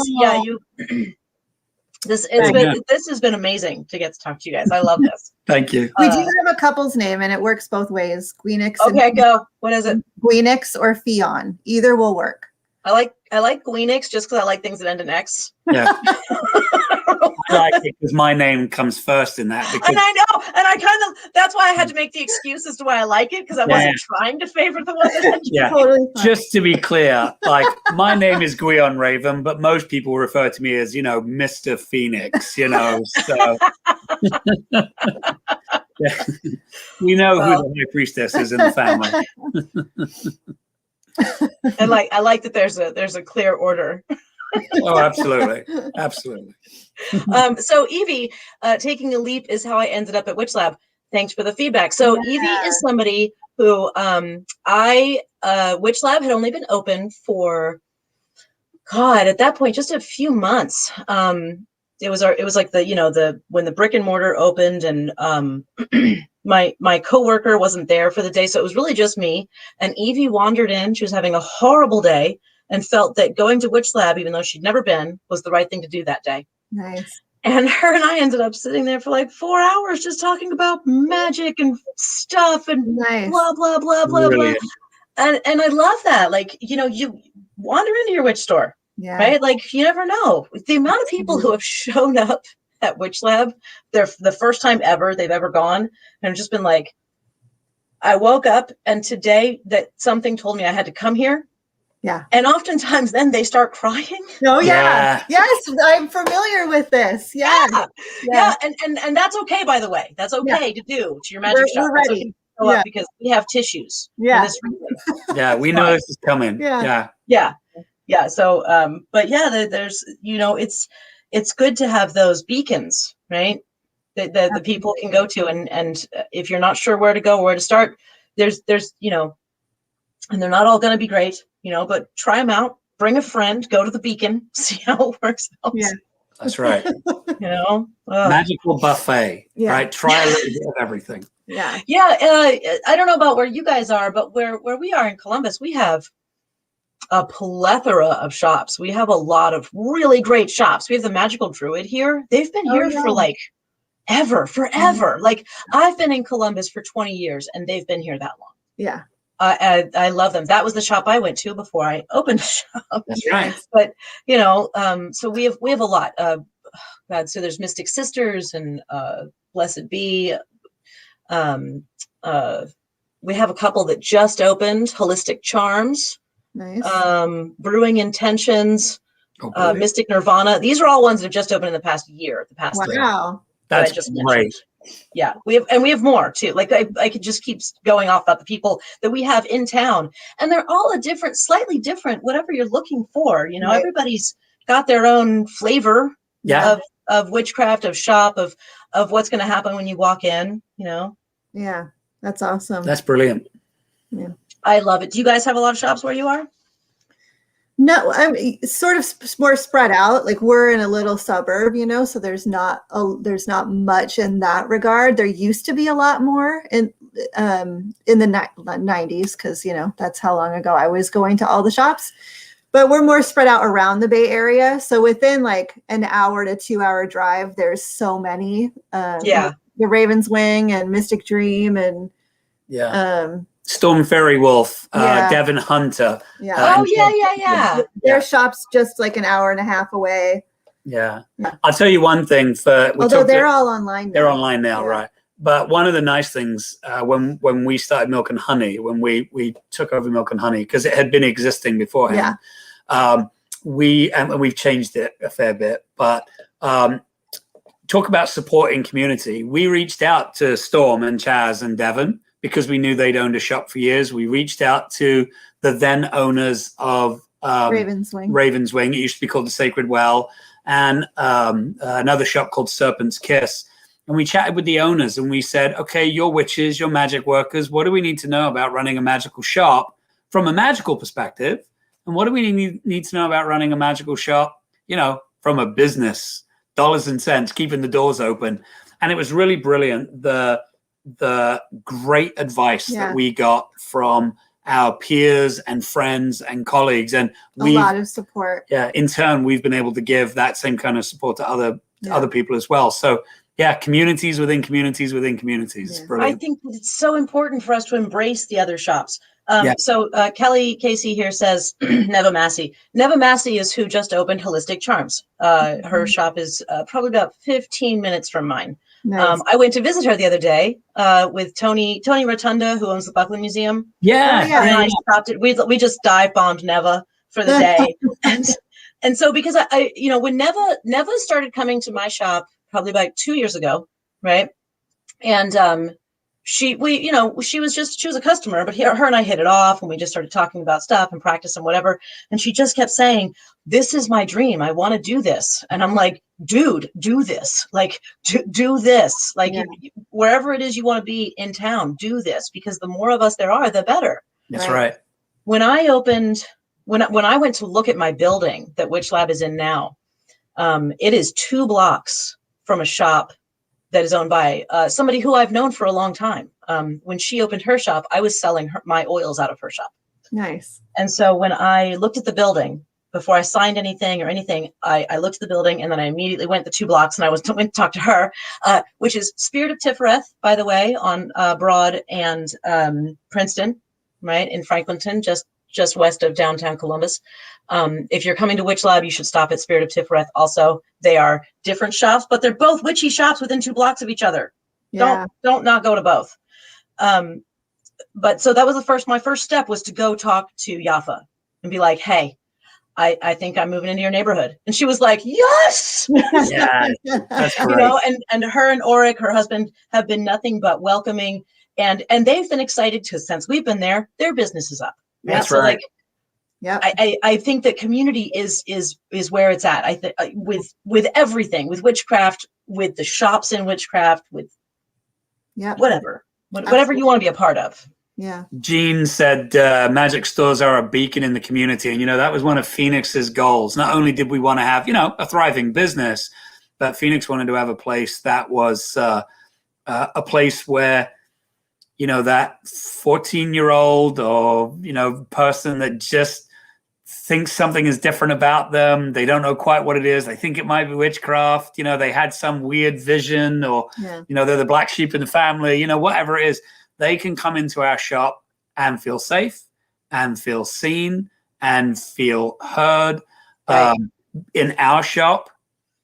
Because this is true for both Phoenix and I. Being queer is normal and celebrated. Being a witch is normalized and celebrated. Coming in and asking about that weird thing that happened to you, absolutely normalized and celebrated. And Yes, I think that's brilliant. Yeah. That's really, I love that. I love it when somebody comes in and they're brand new to this. We've had people that have come in that have said, I've lived in town for 20 years. I never knew you were there. Our shop's been in the same spot for 25 years. Yeah, are you serious? It opened in 1996. Yeah, we haven't owned it that whole time. But, Okay, so you bought an existing shop. Yes. Yeah, but it was very much kind of like Yoga Mama vibe when we took it over. Like I get it. Yeah. We kind I of totally get you. yeah. I've witched it up a bit since then. Yeah. But we get people coming all the time. I've lived in town for 20 years, never knew you were here. Just got divorced. I need something to help me get through it. And I discovered your shop. Yeah. Brilliant. Yeah, I love that too. I think that's before I had the brick and mortar, I was making products out of my house and I was teaching classes out of my basement. Yeah. And I was kind of gearing up for a shop. Like I've owned shops before, but they've all been piercing and tattoo shops, right? So I'd never owned a magic shop before. And so, but I've been practicing magic since I was 15 and, so that's a long time. Yeah. Same as you. I'm 48 now, so it's been a long time. Yeah. But spending all that time with people in my classes and things, I mean, these were strangers who just signed up because I put an ad out somewhere that I was doing classes.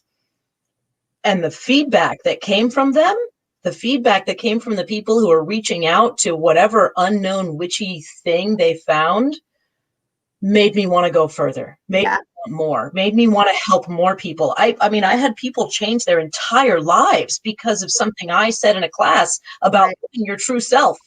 I'm like, oh shit. Yeah.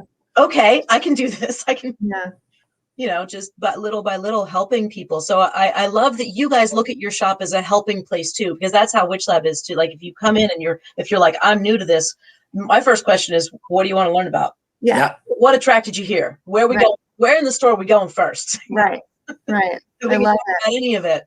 Love it. It's all the same path anyway. I'm sure you say that a million times. Yeah. Absolutely. A local version of a witchy town square with a touch of therapist. There's going to be around other witches, and there might be somebody there who actually has an answer for you. It's true. Even if it's the quarter machines. Sometimes I just need a fucking card out of the quarter machine. The amount of times that shit is right. I mean, tarot's spooky. I'm sure you know that. Yeah. It doesn't matter. Evie said, it was an amazing day when I met you, Tiffany. I had this moment of feeling completely in sync. Like I was exactly where I was supposed to be. Yeah. That's why I feel like the witch shop is there. We pop up and it's almost kind of like that revivalist tent, right? Yeah, right. In the middle of, just pops up somewhere. Yeah, exactly. Maybe we should have a traveling witch tent. That would be fun. That'd be good. We're in. That was easy. Yoga Mama vibe. Yeah, that was I totally had a picture. I got you. 100%. I got you. And not that that's bad. It's just, No. Yeah. It's not exactly my vibe though. So right. Yeah. And James says that meeting me has changed his life. That's awesome. He's Wonderful. being cheesy. He's like one of my best friends. And he's just being silly, but that's sweet. I'm glad. Nice. Mobile witch shop. Instead of a burger truck, it's a witch truck. Million Oh my God, like the old idea. but it's a witch mobile? That's Witch awesome. mobile. Yeah. The little metal stairs? Oh, I'm in. I love it. There's a franchise right there. Oh man. You know what I need? I need like 3 more of me to get all the ideas and actually like go forward with them. Yeah. Oof. I have so many ideas. I have so many things I want to do. I need so many more people. You run with this one. You run with this one. You run with this one. I get that feeling for sure. It's hard because sometimes you want to do it yourself, right? But there's just how much time do I have? No. So many projects. That's right. So I broached the topic. I've owned tattoo shops and things, and Gwion, your page says that you're a tattooed pagan, and yet none of your public stuff shows tattoos on either of you. Nah. So we're both pretty heavily tattooed, and there'll be more on the way. So I don't know if I can do this right. So there's one. There's a big lavender. Oh my God, that's beautiful. Yeah, and then on this arm, whoops, going the wrong way. There we go. No, there's nothing there. Because I'm a cook. Oh yes. Yeah, right. So I'm a cook. I have my knife and fork and spoon. Yeah, I have a big. So any of you familiar with the god Cernunnos? You mentioned you had Chris and Tara on. So Chris has an amazing horned god statue. I have a design on my back. So from shoulder to shoulder and all the way down my back, I have a giant horned god on my back. So all of your tattoos are magic based, yes? Yeah, absolutely. Same with Phoenix. Yeah. So yeah, lavender is a magical herb I work with, and it's got some family stuff. Cookery, right? So I'm a cook, so I have that. Big giant fuck off Cernunnos on my back. I've got a tattoo on my arm that's an homage to my great aunt, whose name was Alvinia, and my family are travelers. But obviously, I'm from England, so we were traveling people, and she was a fortune teller, and so I've got a tattoo on my arm that is an homage to her. I've got the goddess Ceridwen on the thigh. I've got spirals, and I've got all kinds of stuff. Phoenix has got even more than I have. Wait, one question. What was your first tattoo? A dragon clutching a dagger. Classic. Yeah, flash right off the wall. Oh yeah, I knew it as soon as you said it. Yeah, absolutely. Yeah. How old were you? I was 20. Okay. And funny, so I go in, I was nervous and, a little bit worried about whether I was making the right decision. And there was two 18-year-old girls women getting tattooed. And one of them was getting, a very wise choice. She was getting a cherry with a bite out of it right at her bikini line, shall we say. And this was like a biker tattoo. Yeah, it was called Bert's House of Tattoos and Blues, right? Oh yeah. Well, at that time there wasn't anything else. Exactly. And I'm about your age, a little bit tiny bit older. So I asked the question that every person that's never had a tattoo says, does this hurt? And he said brilliantly, the typical biker guy, tattooist, old school, says, if she can get her blank tattooed, you can get your fucking leg tattooed. And I was like, okay, all right. Yeah. That was good advice. So that was my first one. Yeah, a bit of flash right off the wall. Yeah, loved it. Love it. Yeah. Okay. All right. So Phoenix, what do you got? Oh, I have a lot. I mean, I wish I could show you. I got a whole Dionysus piece on my leg that's what? being worked on. I haven't been tattooed in a year. March 1st, my daughter turned 18 a year ago. We got tattooed together. We got, the lilies together. That was my last one. But I was getting tattooed monthly because I have all these huge pieces. But I have I have a Bridget's cross and a Thor's hammer, and I have finger tattoos. Yeah, I have runes on my hands and a crescent. You have finger tattoos? Let me see. Just little guys. I have Fehu, Oh. and then I have sorry, flip you off. I have a moon right here, and then my sister My sister and I got Ingwas together. Oh, that's awesome. She wanted to get sister tattoos, and she's like, let's get a rune because we're Norwegian. And I was like, okay, I actually know about the runes. She doesn't know shit. So I said, you pick any one you want and I'll do it. And I was just hoping she didn't pick like Hagalaz or Ingwas or something scary. But she picked, she picked this one. She picked Ingwas. So I was like, sweet, we can do that. I'll do it. Yeah. I'm just going to make so many stills of you flipping off the camera. I know, sorry.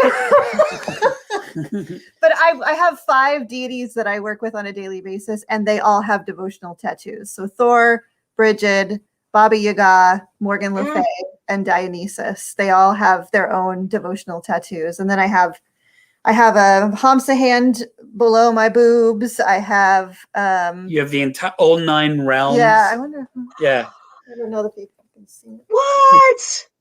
I have the Yggdrasil. That's awesome. I have all the runes across my back. I have a bunch of power animals and a phoenix across my low back. I have a lot. You have an owl. Oh, yeah, I have an owl and a hawk on each shoulder. I have a lot. It's Hot kind of damn. Yeah. And always room for more. Yeah. Yeah. And the very coolest thing, most of them, so the tattooists that we've gone to mostly are one's a brilliant heathen man, Adam Leno. You can look him up, Splendid Ink. He travels all over the West Coast doing tattoos. And then and these are good heathens. Just wanted to mention not that. the racist kind, you know. Yeah. And then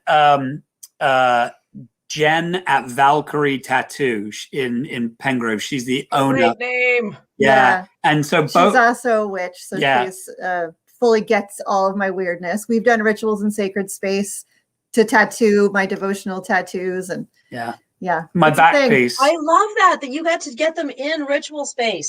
Yeah. When I got my back piece done, it was at the end of an initiation, and the tattooist knew that. He knew what it meant to me to have Kanunos on my back.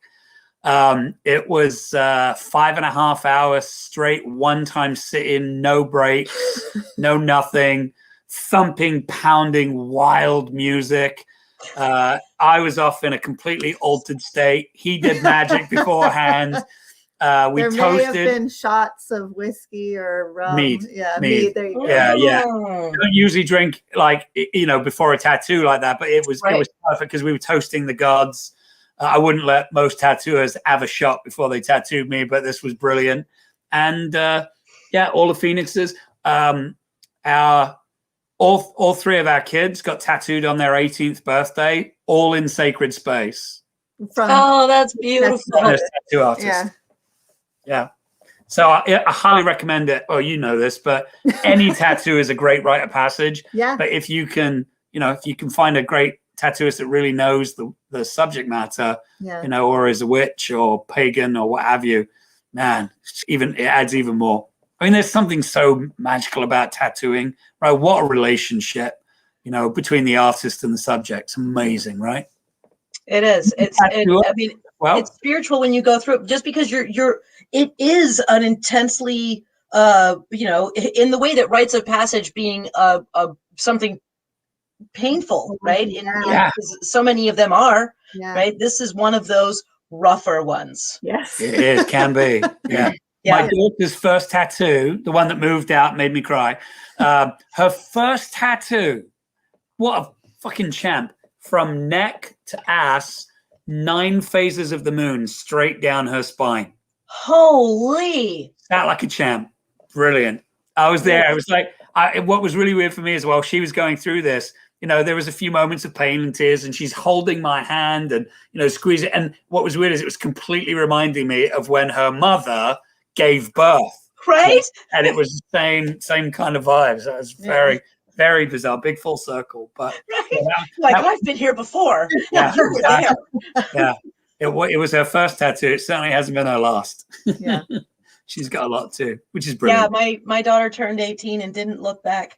She she started. So my daughter's first tattoo was actually something that she would have in common with her dad. So she got a tattoo that her dad has. That was her first one, which is like a crooked spiral. She got her elbow was her first fucking tattoo. Wow. That shit's crazy. But then I was like, okay, I'm not going to tell you anything that will dissuade you from doing this because this is what you want. Yeah. Afterwards, she was like, that shit was rough. I'm like, yeah, but anything else you do is going to be cake. It'll be easy. Yeah, exactly. So her and I made an appointment. We got poison bottles. Matching poison bottles. Yeah. Mine is on my leg. Hers is on her wrist. And it was so funny because when we were there, she was like, we were like, I can't get mine in the same spot because I'm all covered there. But the same spot, and this is hilarious, the same spot, I also have a poison bottle there. Oh, nice. Right. And so like she got, hers, the ones that we have now are these matching red ones. But I already have a bottle with a skull and crossbones on it in the same place that she got hers, and the reason I couldn't get mine there.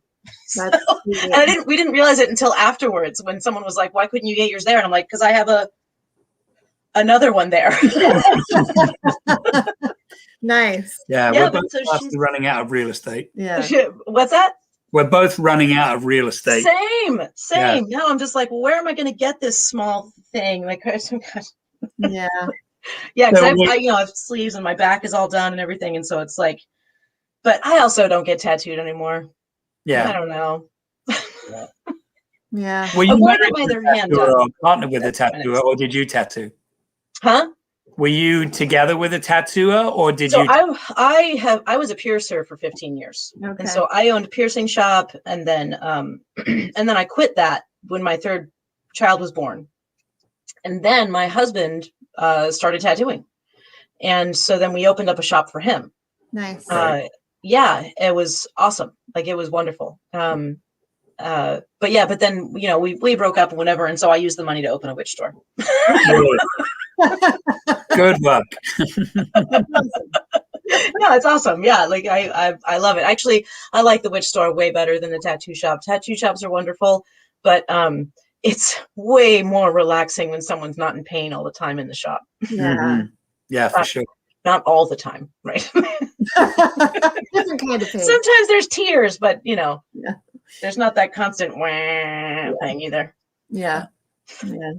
So no, I like it. I like this. This is the better chapter in my book. Nice. Excellent. All right, so let's see what people have been saying here. So mobile witch truck, I think that's a thing. Yeah. Right? Instead of a burger truck, we did that. Yeah. All right. Speaking of shops, Sarah Ross says, speaking of shops, I stumbled on a shop in Port Clinton, Ohio called Moonwix. I was so excited. The owner was working at the counter, and while I was buying items, we got to talking, and I told her that I loved her store and mentioned I was from Columbus. She actually replied with how much she loved visiting WitchLab when she was in Columbus. That was a surprise to me. I was reading as I went, holy shit, that's awesome. That's great. Awesome. Also, Moonwix, for anybody who's in Port Clinton, go see them. If you're close, if you're within a half-hour drive, you have no excuse. So. Oh, that's so cool. Oh, I'm going to go visit them. So I've been trying on my days off to go visit other witch shops that are, in Ohio. They're all closed on the same day I'm closed. What days are you guys closed? We're never closed. So you've gotten over that hump. Yeah. 7 days. Yeah.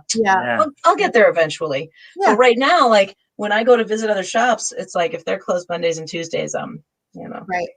Makes it harder. Guess I'm going to the antique store instead. That's right. Kelly says, wasn't Witchmobile a movie? No, I think it was Witchboard. Just kidding. Witchboard is also a movie, but I don't know. Was Witchmobile a movie? I have no idea. It's like this. Now I'm just thinking of Scooby-Doo and the Mystery Machine. Yeah. But it's filled with witches. Some of which smoke pot. So it's some of the shaggy witches, Zoinks. Jinkies. Let's see. Jean says, March 9th, 2020 was my first tattoo to commemorate my first trip to Ireland for my bestie's wedding. Oh, nice. So you got your tattoo. Let's see. We shut down. You got your tattoo 11 days before we shut down. Yeah. Right. Amazing. So wait. Something like that. Yeah. Yeah.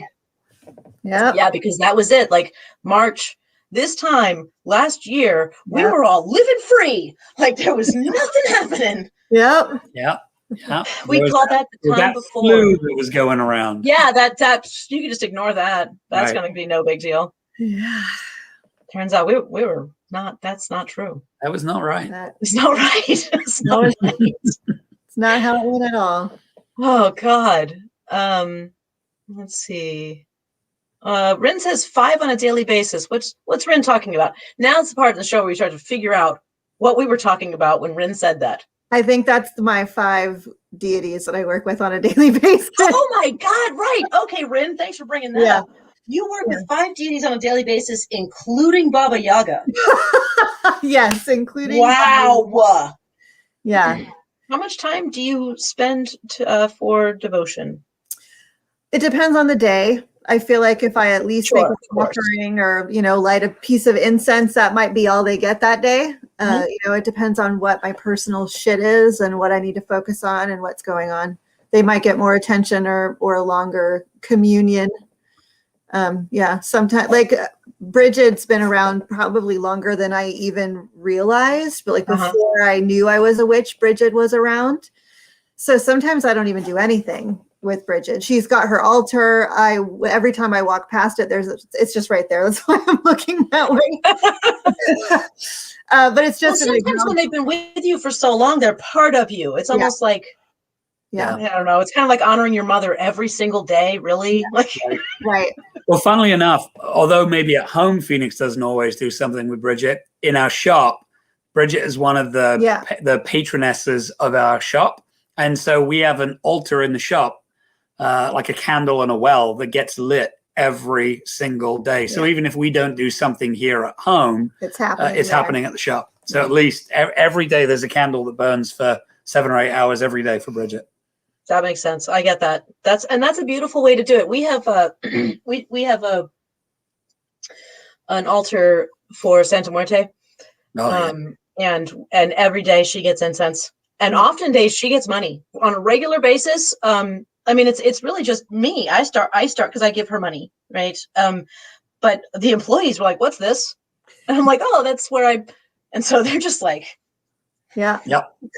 So and all of that money, everything that gets donated, everything that gets offered to Santa Muerte gets donated by us, right? So that's where that goes. So it's so I'm not keeping it. We do the same thing. I'm not stealing my employees' money in the name of Santa Muerte because holy fuck, that'd be bad. Yeah, let's not piss off Santa Muerte, right? Like, yeah, we do a similar thing with Lakshmi. We have a Lakshmi shrine that's been there from the beginnings. Like she's the OG goddess at the shop, but even customers will all put money in her altar, and so that all gets donated. Yeah, I think that's a beautiful way to do it, right? I think that then you get to actually put that money to the use, right? Yeah, especially with goddesses like that, where it's about reciprocity and generosity to keep the abundance flowing. It's beautiful. It is. I agree. Me and Hecate, that's my home stuff. Yeah, it's my home base. But yeah, I can't imagine having 5 every day. But but when it becomes part, I mean, you literally wrote a book called Life Ritualized. I mean, you're pretty good at making things a magical part of your regular life. Right? So honestly, 5 really seems a little low. There is a 6th one trying to sneak in. I'm just not sure how I feel about it. So I'm like, I've made it over. We're having conversation, sliding into a DMs. Yeah, but I'm like, I don't know. You did not just say that.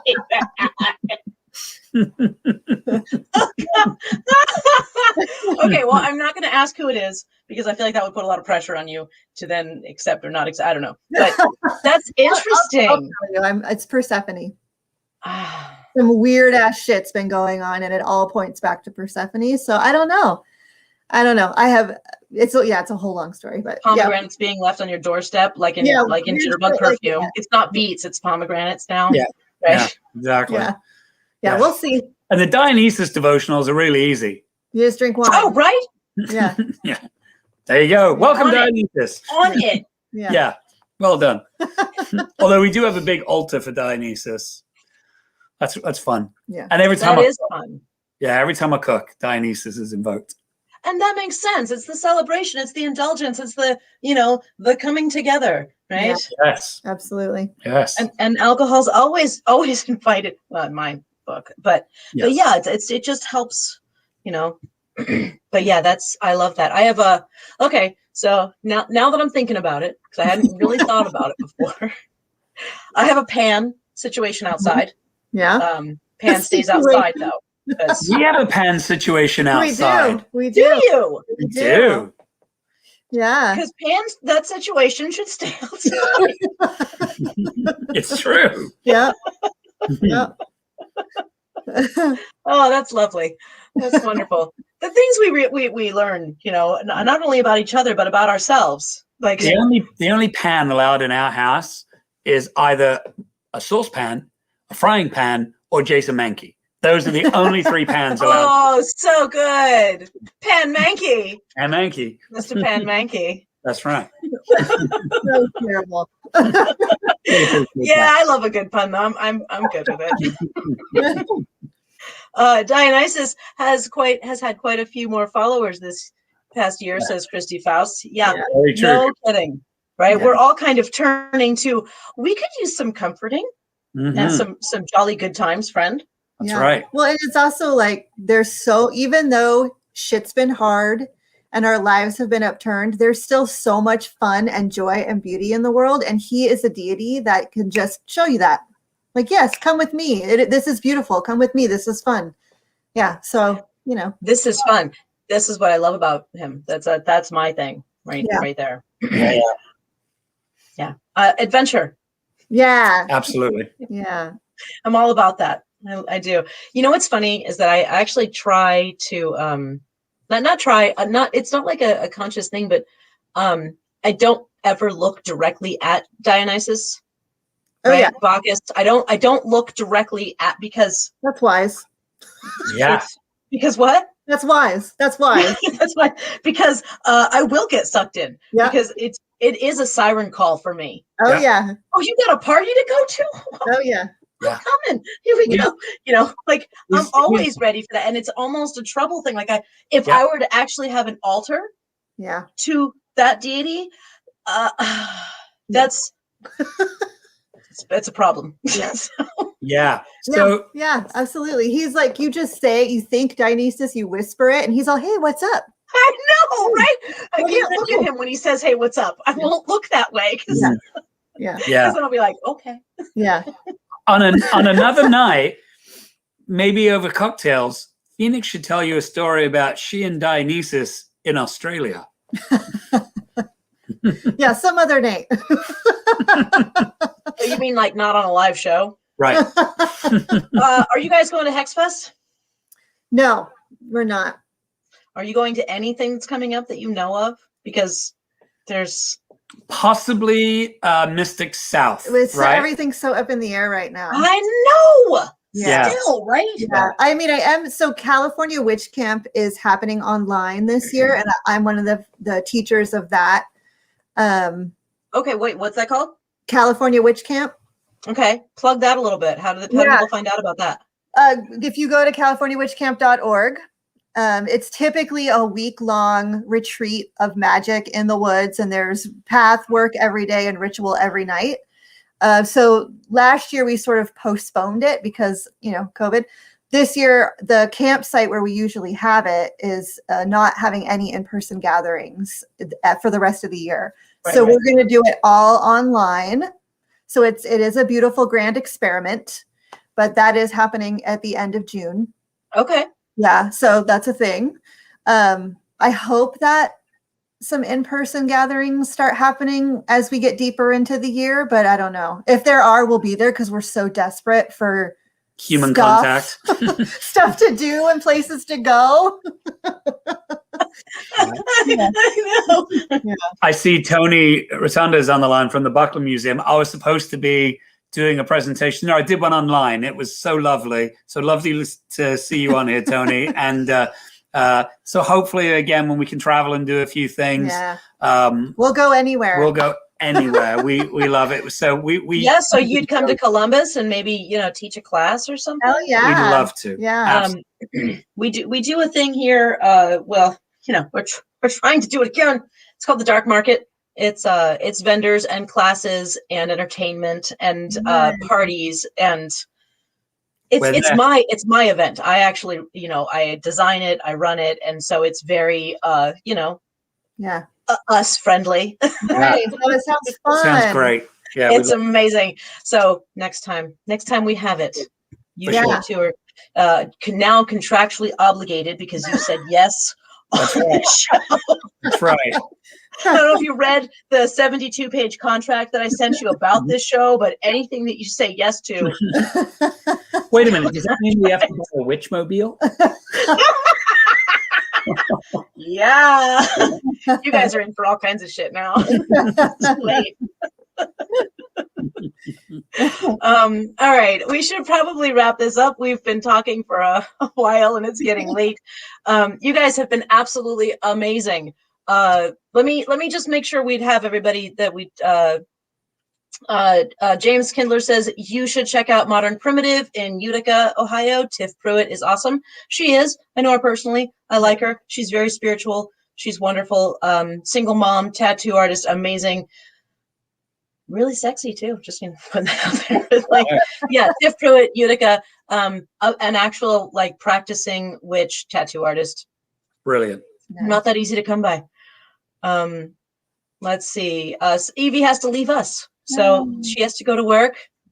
You're going to work now, kid? It's almost 11. Shit. Okay. Well, graveyard shift. That's right. Enjoy that graveyard shift. Let's see. Absolutely yes. Sure. Absolutely. Let's guess what Tony was answering there. Agreed. We'll come see you, Tony. James Kindler, thanks. I'll check them out. Part of my problem is planning and scheduling it. You know what? One of the hardest parts about getting a tattoo is actually like finding the place to like go walking the fuck in, right? Because they're scary. Like tattoo shops are weird because we don't know. We don't, it's what's it going to be like, right? It's that fear of the unknown. If they're a good shop, they'll make you feel good as soon as you walk in. You won't have to worry about it. And if they don't, then fucking leave. So that's your barometer, right? Let's see. Jean says, thank you all so much. Favorite part of the week. Oh, love you all so much. My gratitude is profound. That's lovely. Jean, you're amazing. You're an amazing supporter. I love you. Nice. Sonia says, hey, Sonia, a little late to the party, Sonia. Hey. But still welcome, and I miss you. And Sonia is actually going to be doing an art show in WitchLab sometime in the next year. Nice. Excellent. So Sonia does all kinds of incredibly creepy occult stuff, and she mixes in interesting things into her paints. Excellent. Nice. So I love it. Right. So that's coming up soon. All right. A couple of things just before we wrap up. I want to say that we've got the book club coming the last Sunday of the month. Contact WitchLab in some way, or just post here, and somebody will read it. And there's ways. Google that shit, man. You'll figure it out. Temple Circle of the Dark Mother. That's who does our in-person rituals and stuff when we're actually up and running. It's run by Mark Williams, who wrote Lilith, Embracing Lilith. And it's they're an incredibly lovely organization. They do our first Sunday of the month meetings, rituals, whatever's, informationals. And so this coming Sunday is the first Sunday of March. And Mark will be holding an Astara ritual. So, and the guys, and Brandon and James. So fantastic tune in for that. Yeah. Even if you can't be in person for a ritual, getting to tune in, especially in a small group, really makes a difference. It does. Okay, so you guys, where can we find you? Plug yourselves for us. You can find me on Facebook. If you do Facebook, Gwion Raven. I'm the only one there. You can find me at The Magic of Food, magic with a K, on Instagram and Facebook. You can follow me personally on Instagram at Keridwen's Son. And I have a website, GwionRaven.com, because I'm not that imaginative. So you can just find me at Gwion Raven. Type in It's Gwion an Raven. umbrella. It's no matter what you do for the rest of your life, you got a website. That's right. You can find me there. Yeah. Yeah, and I'm not imaginative either. Basically, Phoenix LeFae on all the things. I'm Instagram, my website name, all of it. Phoenix LeFae is the best way to find me. I do have a Patreon as well. I do readings for people. I post excerpts of books that haven't been published yet. I do candle spells, all kinds of cool shit's happening there. So you do Magic for Hire too? I do Magic for Hire. I do tarot readings. Although I'm booked out like 2 months in advance right now, so that's a little bit harder. No, it's not. No, it's not. That's totally normal. I think that's kind of what you should be. Yeah. That's normal. So that's good. Yeah. Good for you. You can also find us at Milk and Honey. And if you are in Northern California, please do come and visit and say hello. And we would love to see you. And The Witch is Next Door. Oh, yeah. The Witch is Next Door. We have a podcast, The Witch is Next Door. I didn't even know you guys had a podcast. Really? Yeah, it's a relatively. Yeah, you are terrible at marketing. It's kind of a new thing, so we're still getting used to it. But yeah, every other week, we have the Witches Next Door podcast. We talk about what it's like to just do witchcraft in your regular everyday life and how to make it more magical. So Jean says, if I'd known you had a Patreon, I would have asked you how that works for a witch. Yeah. Do you want to answer that real quick before we wrap? Yeah, I mean, yeah. So that's actually a really good question because I struggled with it at first. I was like, how do I do this? And how do you do this? Yeah. So I just looked at what I'm already doing in life and I broke it into bite-sized chunks, right? So there's different levels for what kind of magic you want access to. So if you want readings from me and you can't get an appointment booked, if you sign up for, it's only a $10 monthly Patreon, you get a 3-card reading every month, right? So yeah, it's like a good deal. So that's a hell of a deal. It is, and because normally Phoenix is like $100 for a reading for an hour, for $150 for an hour. Right. Yeah. But I also do workshops every month about different goddesses. So if you join my Patreon, you get automatically invited to my goddess workshops. You know, it's shit like that. So I just looked at what am I excited about? What do I want to share with people? And honestly, a little bit of it was like, what would I pay someone else to do this? And that's kind of how I came up with my levels and ways to access it. There's a lot of witches with Patreon. It's worth looking into because it's good to support our individual creators that way. Yeah. Somebody asked about the platform for the podcast. You can find it on Spotify. You can also find it on Blog Talk Radio. Tell us the name of it again. The Witches Next Door. The Witches Next Door. Yeah. And if you come to any of our sites, there'll be a link to it. Yeah. Okay. Yeah. All right. Yeah. I think, Caradwin and Taliesin by Dave the Bard. Yeah. Yeah. It's a good one. Love Dave. Great piece of Christopher Hughes is on that particular piece. The Welsh druid we were talking about earlier. You were mentioning him while I was taking the dog out. I heard you. Yeah. He reads some stuff in Welsh on that track. Oh, that's cool. Yeah. Love that. I hear guys read stuff in Welsh to me. All right.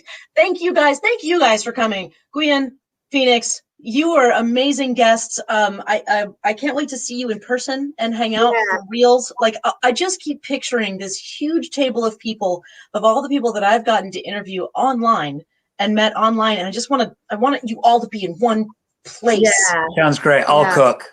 Oh my God! Yes. I'll bring the booze. Amy Blackthorn makes the drinks. There we go. That sounds great. Yes. I will supply booze. Amy Blackthorn can mix. You will cook, and the rest of us will just talk and make merry, and it will be amazing. Yeah. Sounds brilliant. Awesome. All right. You guys have a wonderful night. Everybody who's watching, I love you all. Thank you for hanging in there with us. I know it was a long interview, but worth it. All right. I love you all. Have a wonderful night. Goodbye. Bye. Be well. Thank you.